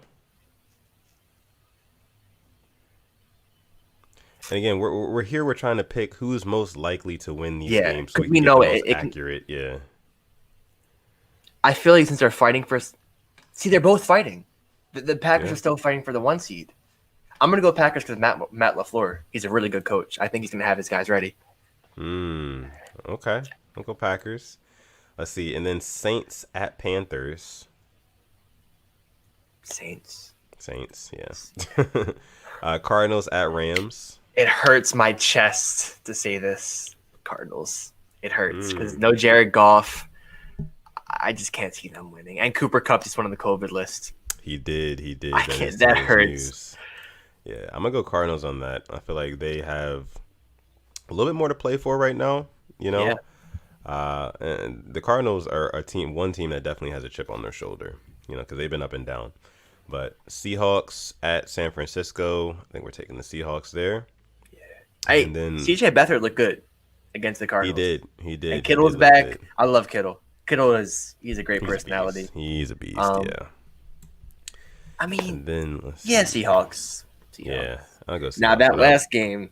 Last matchup, Washington football team at the Philadelphia Eagles. Give me the Washington football team. I think they're playing for Ron Rivera.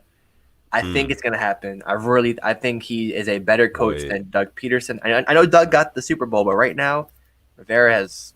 I got Washington. That was right now. It's gonna be Heineke versus Hurts. Heineke versus Hurts in that game. I thought Alex Who Smith comes might be out? back. If Alex Smith is Oh, back, if did they Alex say Smith is that? back, I'm taking Washington. If it's Heineke, I'm taking the Eagles. But just for right now's sake. Okay, if it's Heineke, wait, let me check. Because I think Washington is still playing for the division. If they win, they win that, they win the division. Yeah, so I mean, I'm gonna go with Washington only because I feel like that defense is gonna create hell for Jalen Hurts, and he's not gonna be able to do all the things that he normally does. Chase Young had a brilliant game, even in a loss last week. So I've got that defense stepping up and taking care of the Eagles, especially since these teams know each other so well, and they both have they're both kind of leery at quarterback right now. Of course, Jalen Hurts has only been starting for a couple weeks. He's still, developing as a quarterback, settling in, I like to say. Alex Smith, we know he's a game manager. We know he fits really well on that team because he is a game manager, and they also have a good defense. So, yeah, you're right. It really does come down to whether or not Alex Smith plays. But either way, I'm going to go with Washington. Yeah. I don't know if he's... I feel like if Alex Smith plays and he gets them to the playoffs, that just completes the comeback player of the year for me. Yeah, 100%. Honestly, because I know I didn't give them a chance. I didn't give Washington a chance in hell to make the playoffs, and the fact they're still in. So I mean, with all of that being said, that leaves us here. This will be the playoff picture if all the the games that we predicted are right, and that's why I said we're trying to pick games that pick the games who's most likely going to win, not who we have a hunch or whatever, but who's most likely to win these games. And now you can see what the layout would be on the AFC and the NFC. So with that being said, it's looking like AFC Chiefs first seed, Buffalo second seed, third seed Pittsburgh, fourth seed Tennessee, fifth seed Baltimore, sixth seed Cleveland, seventh seed the Colts, and then on the NFC side you've got Green Bay leading the way at first seed, and then you've got the Saints at second, Seattle at third, Washington at fourth, the Tampa Bay Buccaneers at fifth, the Arizona Cardinals at sixth, and the Los Angeles Rams at seventh seed in the NFC. Now, going back over to our side, by the way, we have 80 people watching live right now. Whoa. Shout out to you guys. Thank we just keep climbing. Was not expecting that. Hey, if you're in here, let us know.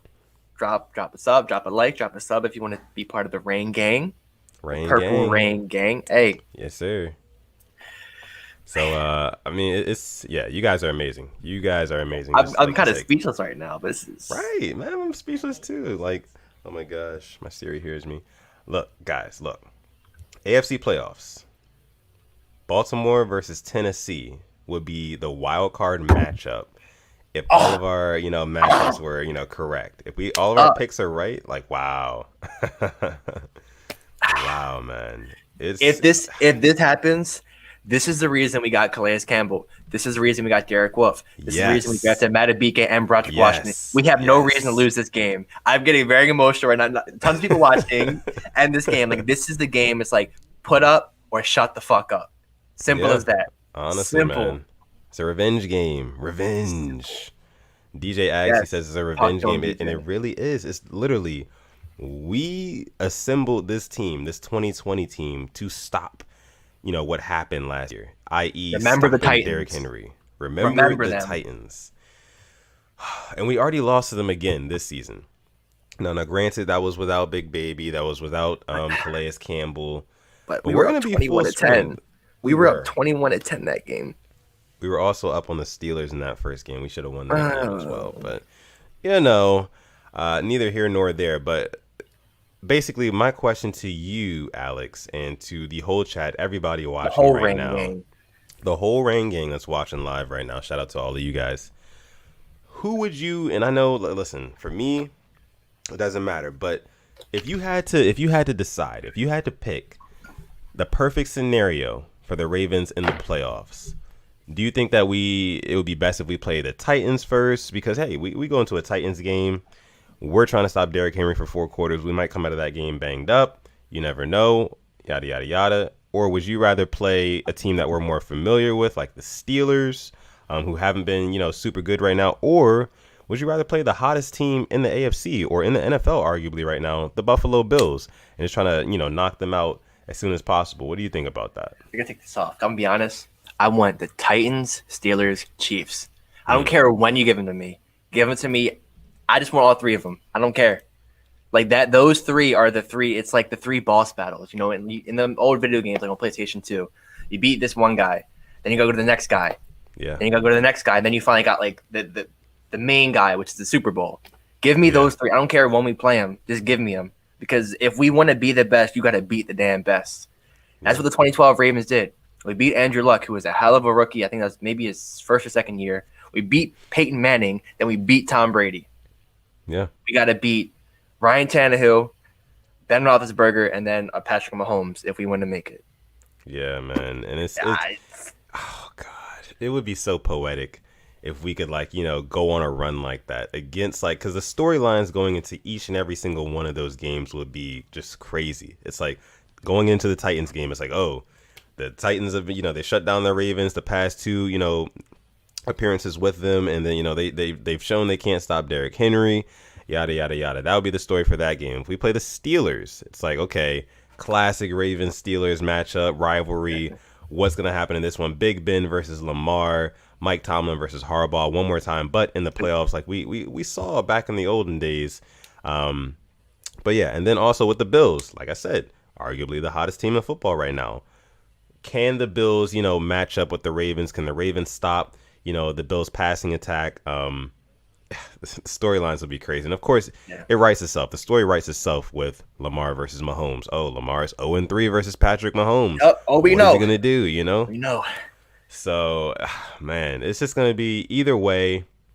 Of course, we still need to take care of business this week. That's what we need to do, guys. Of course, we're talking about this. We need to focus on each and every single, team that's in front of us. And right now, the team in front of us is the Cincinnati Bengals, and we're not taking them lightly. Again, like we said before, but we're just talking about some hypotheticals here just for the sake of it, because that's important, But yeah, it's really shaking out to be like a really, really interesting season on the back end with these playoffs. How about you think Even so? on the NFC as well. I mean, if we have a rematch of one of the most controversial calls in NFL history with the Rams and the Saints, with the whole Nicole Roby-Cohen pass interference. Was it not? I mean, it was. I'm not going to say it. I mean, it was. You got Arizona, Seattle, Kyler, Russ, new versus, vet.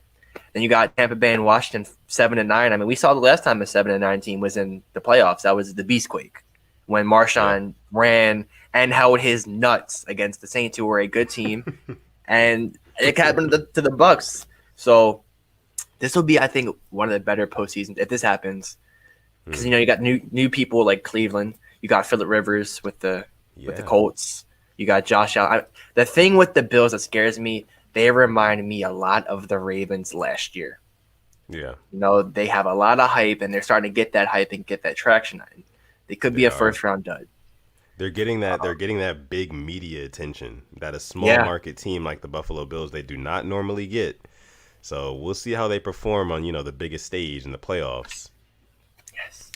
Last year they lost to the Texans, and the Texans they took pretty good care of them if I remember correctly. It came out at the end. It came out to the end. That's when Watson Deshaun Watson made that insane play. He got hit from two sides, rolled out. He just stayed up. Oh my gosh, man. He's Hashtag free Deshaun Watson. Really good. Free him. He's Watson. Really, really good. But listen, man, I want to ask you this before we get off the whole playoff scenario thing. I want to ask everybody else in the chat this as well. All 70 people in here. Please. All 70 folks in here. Please answer this question. There's a lot of storylines. Just looking at the playoff picture that's right in front of you right now, you see a lot of different stories. We mentioned, Baltimore kind of coming back from adversity. Pittsburgh coming back from their 8-8 season last year to, being back good again how they were in the past. You've got Cleveland, who for the first time in years is in the playoffs. Exactly. You've got the Chiefs, who have been struggling a little bit lately, but they're still, the problem child in the NFL. Patrick Mahomes 100%. Is the ultimate equalizer. And then you look at the NFC side, you've got an aging Aaron Rodgers who still manages to have his team first seed in the NFC. And then you've got, I think, one of the most craziest storylines of all. Tom Brady, the GOAT, is on a new team in a different conference with Tampa Bay, bro, and he's in the playoffs yet again. Kyler Murray, you got guys like Kyler Murray. Look at that first matchup between the Cardinals and the Seahawks. Kyler Murray versus NFC Russell West. Wilson. NFC West rematch. NFC West, man, it's the storylines are going crazy. So, like I said, my question to you guys is this: which storyline do you think is the most interesting out of all of them? There are some very good ones. There are some very, very, very good ones. You know, I got to be honest. I think Tampa Bay, because people are like, "Oh, Brady's washed up. Brady can't be good without Belichick." And I am in no means a Brady fan, but what he's done, you know, he's went to Tampa and they got their ass handed to them by the Saints on that Sunday night game. The way they came back from that, they've looked very good. They have a great young defense. I hope my guy God Baby's in here because he can back me up on that. They have a great young defense, and if Arians can get his shit together, they can make a run. I mean, they are it's Tom Brady. You can't sleep on him. And Godwin's, Evan, Antonio Brown, that's the best trio of receivers in the league. So it's, that's a good team. I would have to agree with you, man. Like, there's nothing else that's more compelling than, you know, a 40-plus-year-old Tom Brady switching teams after 20 or so years, and then still making the playoffs with this brand new team. And oh, by the way, like you said, he's got Chris Godwin, he's got a Mike Evans, he's even got Rob Gronkowski, his old buddy back in New England. How did I forget? He's got Rob Gronkowski, who's been playing well this season, playing well. You know? Yeah. And then not to mention Antonio Brown, who had the game-winning touchdown last week, I believe. I won this week, too. Hey, we got 90 people in here.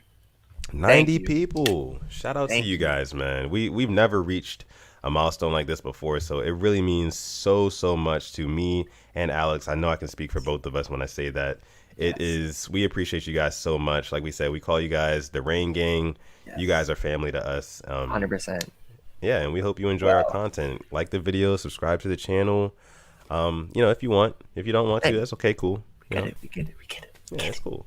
But yeah, well, we appreciate you guys. Thank you. Let's see, yeah. But another very, very interesting storyline, and a storyline that's going to be very haunting for us Ravens fans, is that, hey, Lamar still never won a playoff game. He hasn't. You know? Hey, he lost to aging Phillip Rivers and to a Chargers team he beat a few weeks before. Lost to a Ryan Tannehill-led team who simply just, they outplayed us, outcoached us, out everything us. Derrick Henry ran over our team like we were a bunch of bitches. I mean, he's 0-2. If he goes 0-3, I mean, there's really not much more you can say. It just kind of depends. I mean, I'm not going to put the blame on him for those 2 years, but at the end of the day, it falls in the quarterback's hands. Any football fan knows that. It's going to be the quarterback who gets blamed first. Yeah, he says, Emmanuel Asapa, he says, he's only 0-2. That's not a big problem. My thing is this. I feel like with these playoff games, or the last two, especially the Titans game, we let that game kind of get out of hand. We kind of let them get, too far out ahead of us. And when that happens, the only thing that can really stop the Ravens is game script, right? So, we come out, we throw an interception. It's Lamar to Mark Andrews. Mark Andrews, it's tipped off of his fingers. Next thing you know, they're going down, scoring a touchdown. Jonnu Smith is catching that questionable touchdown pass in the back of the end zone. Yes. That's neither here nor there. But then, from there on out, we're kind of out of our game plan. So I feel like going into this year's playoffs, if we can stay within our game plan, at least we can't let teams take us out of our game plan early on. Because if we do, then we're in trouble. It's over. I mean, it's over. I'll say it. I mean, our best running back, Gus Edwards, got 3 carries in that game. Yeah. I hate bringing it up, but it's the fact. And Mark Ingram wasn't 100% healthy, and he was getting. I mean, I love Justice Hill, but there's no reason why he should be having the most snaps out of any of our running backs from last year. Yeah. It just wasn't good all around. Absolutely. But yeah, guys, we'll go ahead and hang up the playoff scenarios for now. That was really good. Yeah, very fun. That was fun. I hope that if we're right, we'll revisit it. Oh yeah, here on the Purple Rain podcast, we like to give our predictions and stuff like that, and sometimes we're right, sometimes we're wrong. I mean, sometimes I'm wrong and you're always right. This man is a prediction king. No, man. I think I've gotten maybe 2 predictions right so far. I was wrong last week. I thought Dez could get 2 touchdowns. He got one. But he didn't get that second one. But hopefully, and that's another thing. Before we get into our fantasy talk and then we wrap up, Dez Bryant, he had a touchdown.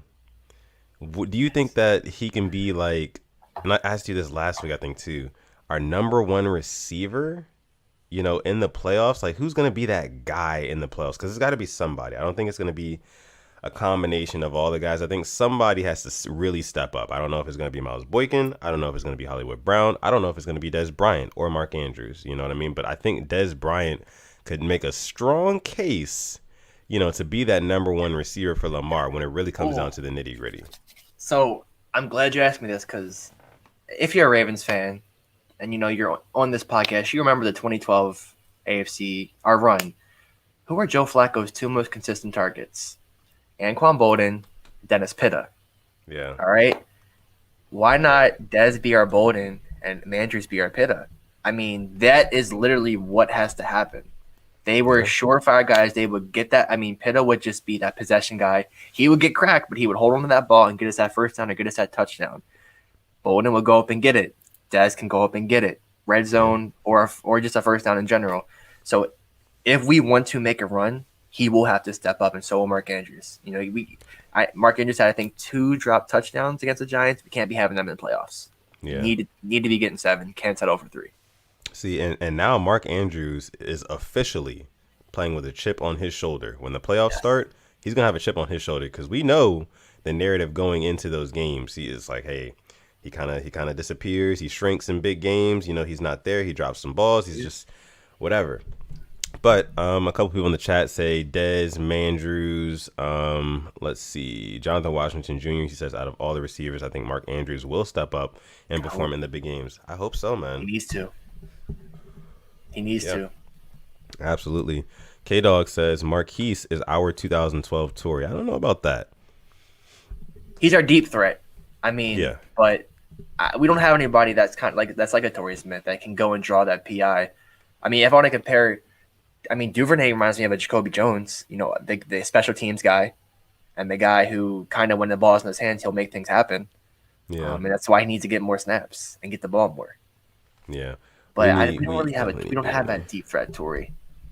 Yeah, let's see. Why Jumper? He asks, do you feel like our receivers are not good, or the play that we have are not suited for the plays that we for the players that we have? I guess that's what you were saying.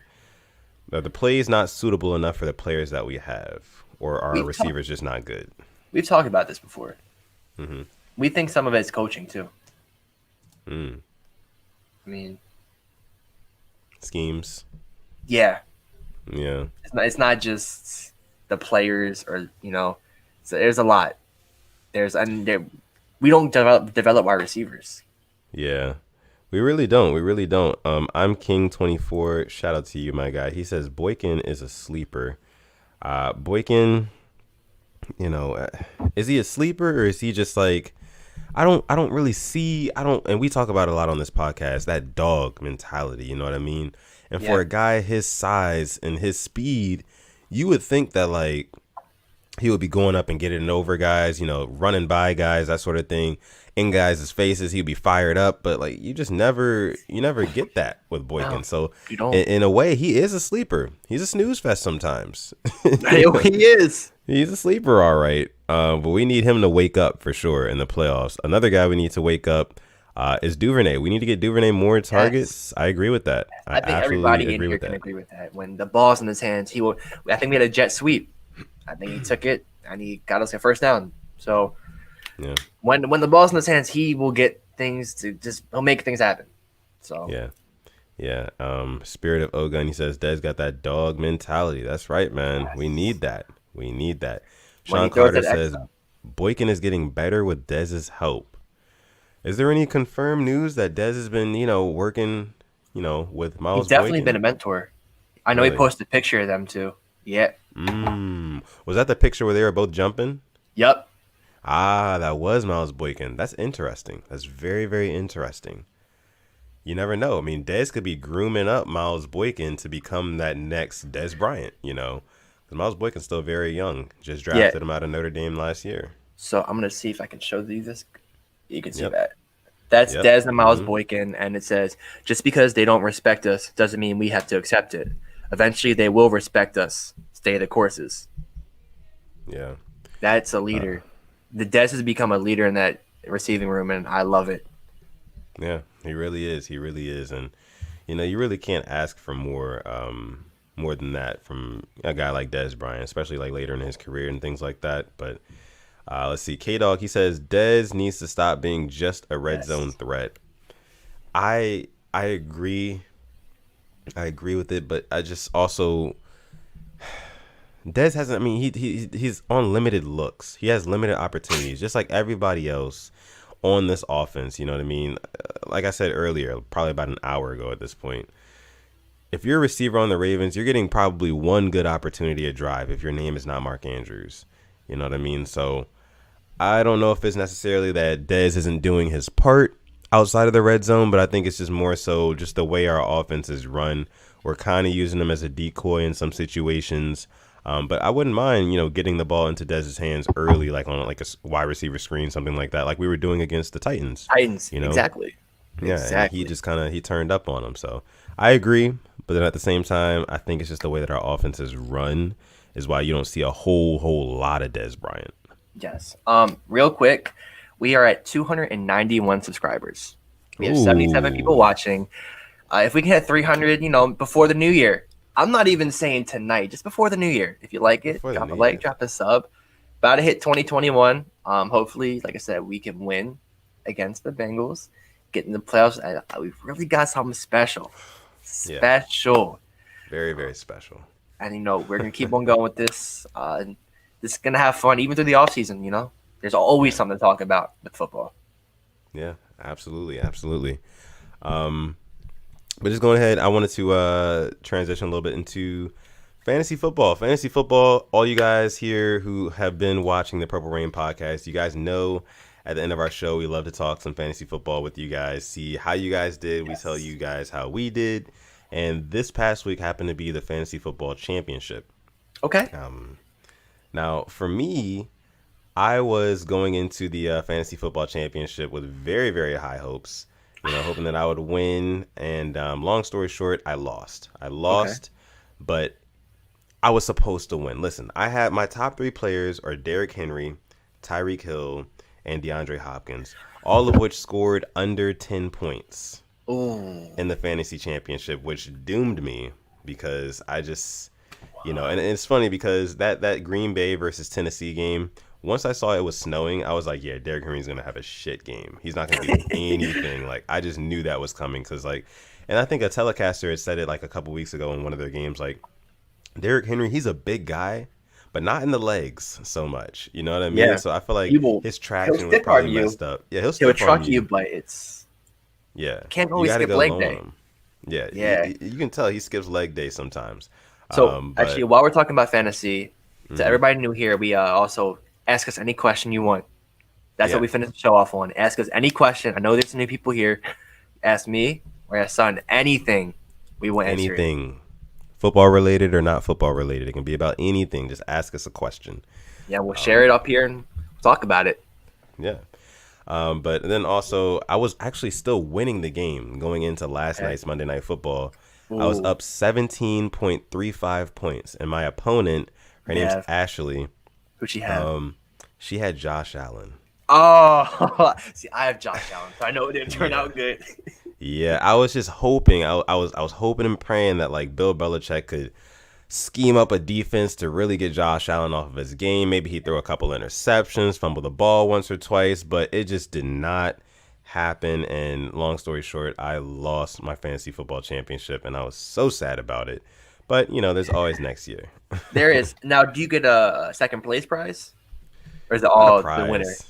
Yeah, it's all for the winner, Oh, okay. Oh, see, in ours, first, second, and third get it, so. Oh, man. Yeah. I'm sorry to hear that. That hurts, especially the championship. Definitely hurt me real bad. Real bad. Why couldn't Belichick, summon the monsoon like you summoned against the Ravens that night? Summon the monsoons or the ghosts. Summon the ghosts. Yeah, the Sam Darnold ghosts. I know you got him there in Foxborough. Right. Jeez, man. Yeah, but that was the end of the tragic end to my fantasy season. Let's see. Our guy Boz, he says, Alex, tell Sutton what happened to him. Okay. So he is in my league. He's my friend, dear friend, Francis, and he's in the championship. Now our championship is 2 weeks, this week and next week. So Boz had the luxury of going against one Alvin Kamara with 6 touchdowns. He was projected to lose by 70 points, I believe. Yeah. But man, our buddy Boz last night had one Stephon Diggs playing, and Stephon Diggs got him 41 points. Yeah, 3 touchdowns, I think. Boz only has a 28% probability to win it, but like in fantasy, you never know. So it gave him life because if Diggs doesn't have that game, it's over. Yeah. So shout out to you, Boz. I really hope you come back and win because if he does, I get some of that money. So yeah, hopefully. Definitely. Shout out to you, Boz. Let's see. I got a couple other people in here with saying. Let's see. Jonathan Washington Jr. He says went into yesterday's game needing 1 point from Buffalo's defense. He was chilling. So yeah, good on you, Jonathan. Nice job. You got a dub. Let's see. Congrats. You got a W. Congratulations to you. KLA Sports, our guy. Shout out to you. He says, I placed 4th because I lost the 3rd place consolation, but have 3 more wins than the guy who won. That's fantasy. That's just fantasy for you, man. It's just like I said, I had Derrick Henry, DeAndre Hopkins, and Tyreek Hill. So that's the number 1 wide receiver and the number 2 running back, I believe, in fantasy football. And of course, DeAndre Hopkins. And none of them put up over 10 points for me in the fantasy football championship. It's just like It's pain, anguish. You know, it's the reason why I don't bet money on fantasy football, because at the end of the day, it comes down to luck. Yeah, you can. It's like, oh, this guy, the matchup's there. He tweaks his hamstring pregame. Yeah. You're screwed now. It's you never know. Yeah, it'd be like that. Getting into some questions that people have for us. Jonathan Washington Jr., he says Chick-fil-A sandwich or Popeye's chicken sandwich. For me, it's definitely going to be the Chick-fil-A chicken sandwich, man. Reason being is because of how consistent it is. You know, I don't have to ever worry about biting into a Chick-fil-A chicken sandwich and not knowing what I'm biting into. It's always consistent. It's always good. But so I'm definitely going to go with the Chick-fil-A chicken sandwich. We talked about this last week, I think.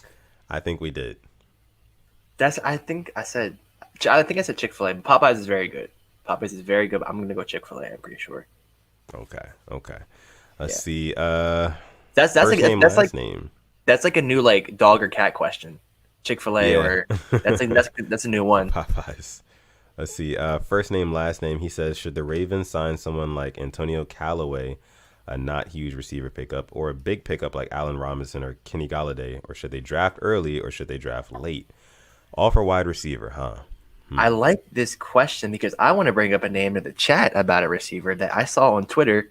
It kind of caught my eye. He's kind of like an Antonio Callaway, not a huge name, but we could get him. He would cost some money, but not a lot. One Curtis Samuel. Okay? He has 70 receptions this year, 733 yards, 3 touchdowns, 4 drops, and an 81.4% catch percentage, and they line him up in the backfield sometimes. Yeah. So we can use him in many different ways in the offense. He's not a wide receiver. He's 24. Yeah. There's potential. That's good potential right there. I think the Panthers may hold on to him though. Yeah, I mean, he's a free agent. So you never know. Like he could when it comes to the Ravens. Panthers haven't made the playoffs in a couple of years. You're right. Ravens come. I don't know. His estimated market value is $11.9 million compared to Robinson's, Allen Robinson, that is, $19.8 million per year. Yeah. See, that's true. I mean, I definitely think that that's actually a good point, and that the fact that he's a free agent after this season, that's very interesting. We should definitely be looking that way, especially if he's not expensive. Like you said, we shouldn't have to pay him a big boatload of money like we would pay an Allen Robinson or a Kenny Galladay. Yep. You know, so I like that idea. But our guy, Sean Carter, he says, who do you think is the team we should play and beat first round of the playoffs? We said it earlier. The Tennessee Titans is who we aren't even in the playoffs right now. We're not even in the playoffs right now. I can't even answer that. We're not in. I'm not going to answer. I'm getting flashbacks right now. Yeah. I can't. It'd be like that, man. Just got to work harder.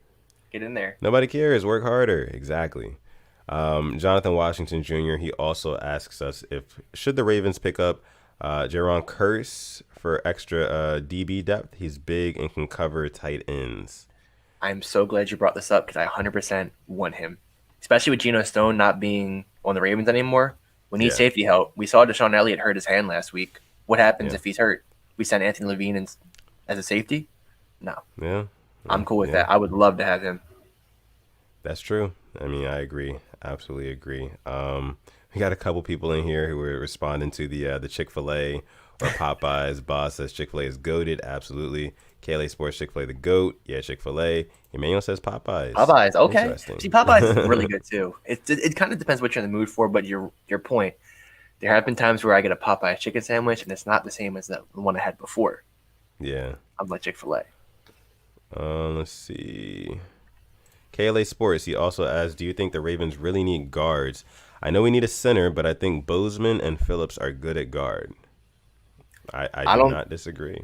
I don't disagree, but I'm taking Bozeman and Powers. Phillips really hasn't impressed me yet, but he's still young. Yeah, I mean, young. Powers was on the bench for a year, and then he kind of learned, and Phillips can do the same next year. Yeah. He can learn this year, maybe make a step higher, because he can play right tackle too. So you never know. I mean, if we want to switch around with Zeus Stanley, but if he can, just having depth, we saw, or he can come in like Matt Skura does on a jumbo package. That's true. I mean, yeah, not Matt Skura, but Skura. Just talking about him for a second. He's a guy that not really looking too good for him. Not looking too good for him. His snaps are just not it. Makari is a much better center, and you know what? Why not draft a center? That's always a possibility. No, I think that's the weakest part of our line. If Makari is not there, that's our center is our weak spot. Yeah, absolutely. Let's see. We had another question in here from KLA Sports. We'll take a couple more questions, then we're gonna wrap up, guys. We've been going for almost 2 hours here. Let's get some questions in. Yeah, get those questions in.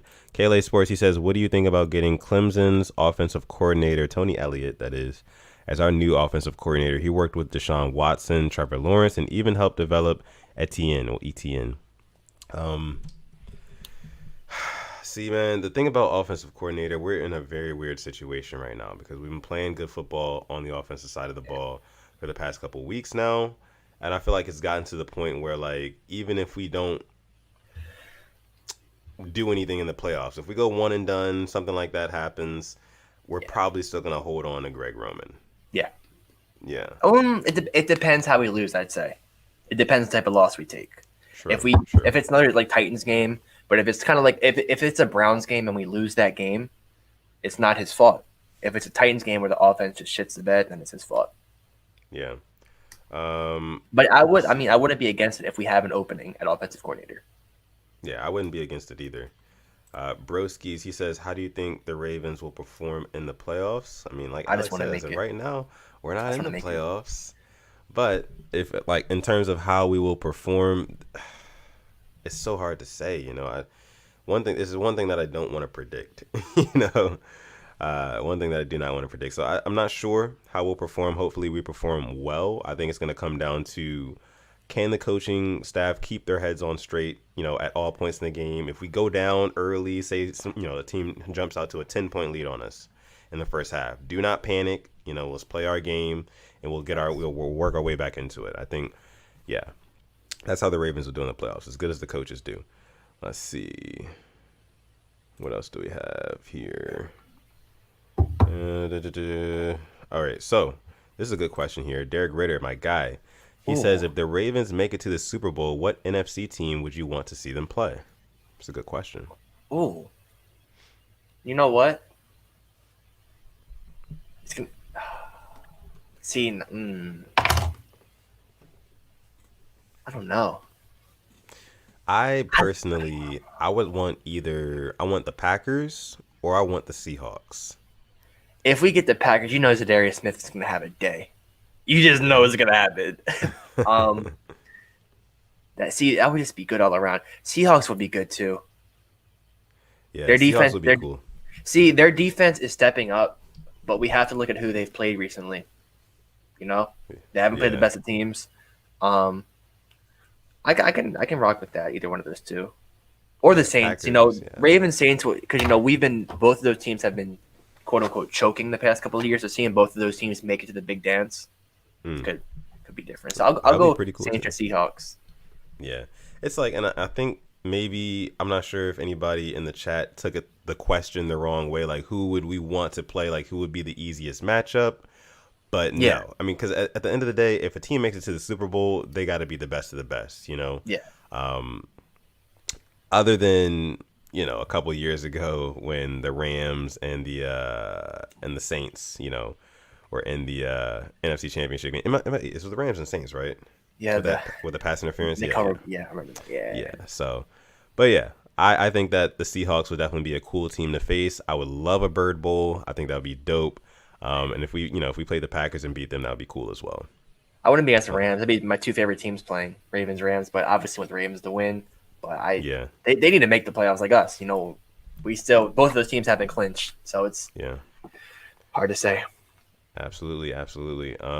Adam Turner says, "Let's go. Glad I stumbled on this podcast. We appreciate you. Glad you're here. Glad you're part of the Rain Gang, man. Absolutely. Make sure you guys like and subscribe as well before we get out of here. One more question though. Okay. Why Jumper? He's been in this podcast like the whole time. Shout out to you, my guy. He says, if you could bring one player to the Ravens at any position, who would it be? Now, as soon as I saw this question, one name popped up in my mind. Who's that? And that name is Aaron Donald. Oh. If I could have any one player who's going to just create chaos and just disrupt everything for the opposing team's offense, I would want an Aaron Donald, man. I do. I love that. So I'm thinking defense. As much as I want to say, a Devontae Adams, a Julio Jones, a DeAndre Hopkins, I'm sticking on the defensive side of the ball, sticking with a guy who fits our defense perfectly. That's Jamal Adams. Can you what wink can just dial up? Ooh, Jamal, because he's so versatile. Exactly. He can play linebacker, safety. He has I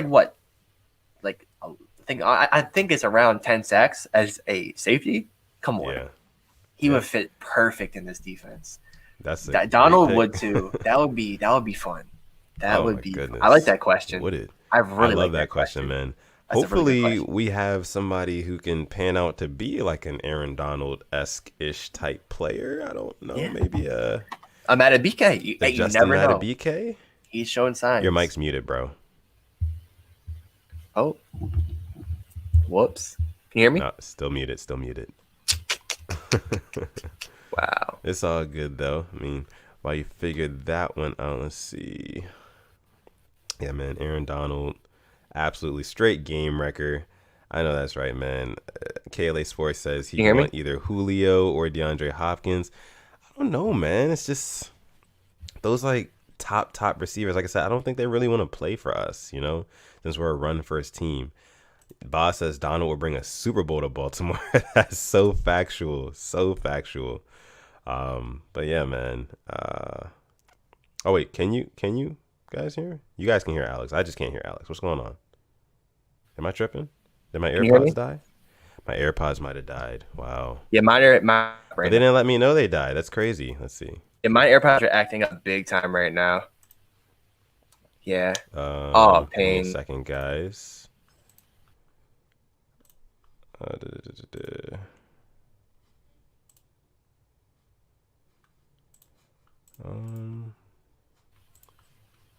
Yeah, okay. Pain right now. Nothing. Okay, well, I'm here now. He says we can hear. Oh, wow. Well, I cannot hear a thing coming from my guy Alex, so I think we have to wrap it up. Test this out and see if this is working. So it is me. Hold on, give me a second. You see, so I know I can hear him and you guys can hear me. But he can hear me. Yeah. So I don't know. I can hear you. I can hear you now, but perfect. I didn't have my AirPods. I might have to switch them out. We've been talking for 2 hours. Yes. Yeah, so you want to wrap it up now? Yeah, we can go ahead. We can go ahead and wrap it up, man. You guys have been watching the Purple Rain podcast for the past 2 hours now. We appreciate everybody who has come through. I know we had like 90 people in here at one point. We love you guys for that. If you guys want to subscribe to the channel, all you guys who haven't subscribed yet, we would appreciate and love you guys if you guys did that. Also, like the video and leave a comment actually in the comment section as well, because that helps us out a lot too. 300 subs. 300. Let's go. Yes. Wow. Zeke Phillips, he says, when is your next discussion? We'll talk about that, I think, post-stream. Yeah, we'll talk about that, and we'll let you guys know. K-Dog says, Happy New Year, Sutton and Simply. Happy New Year. Happy New Year to you too, K-Dog, and, Happy New Year to everybody that's watching right now. We love all you guys. Yes. Yeah, appreciate you. So, anything else you want to add to the end? You can add your famous steak. Yeah. I don't think so. Let's wrap it up. Yeah. All right. As always, now, hey, remember, nobody cares. Work harder. Right. Apply it to anything in life. And as always, stay positive, test negative. And we'll catch you on the next one. Peace.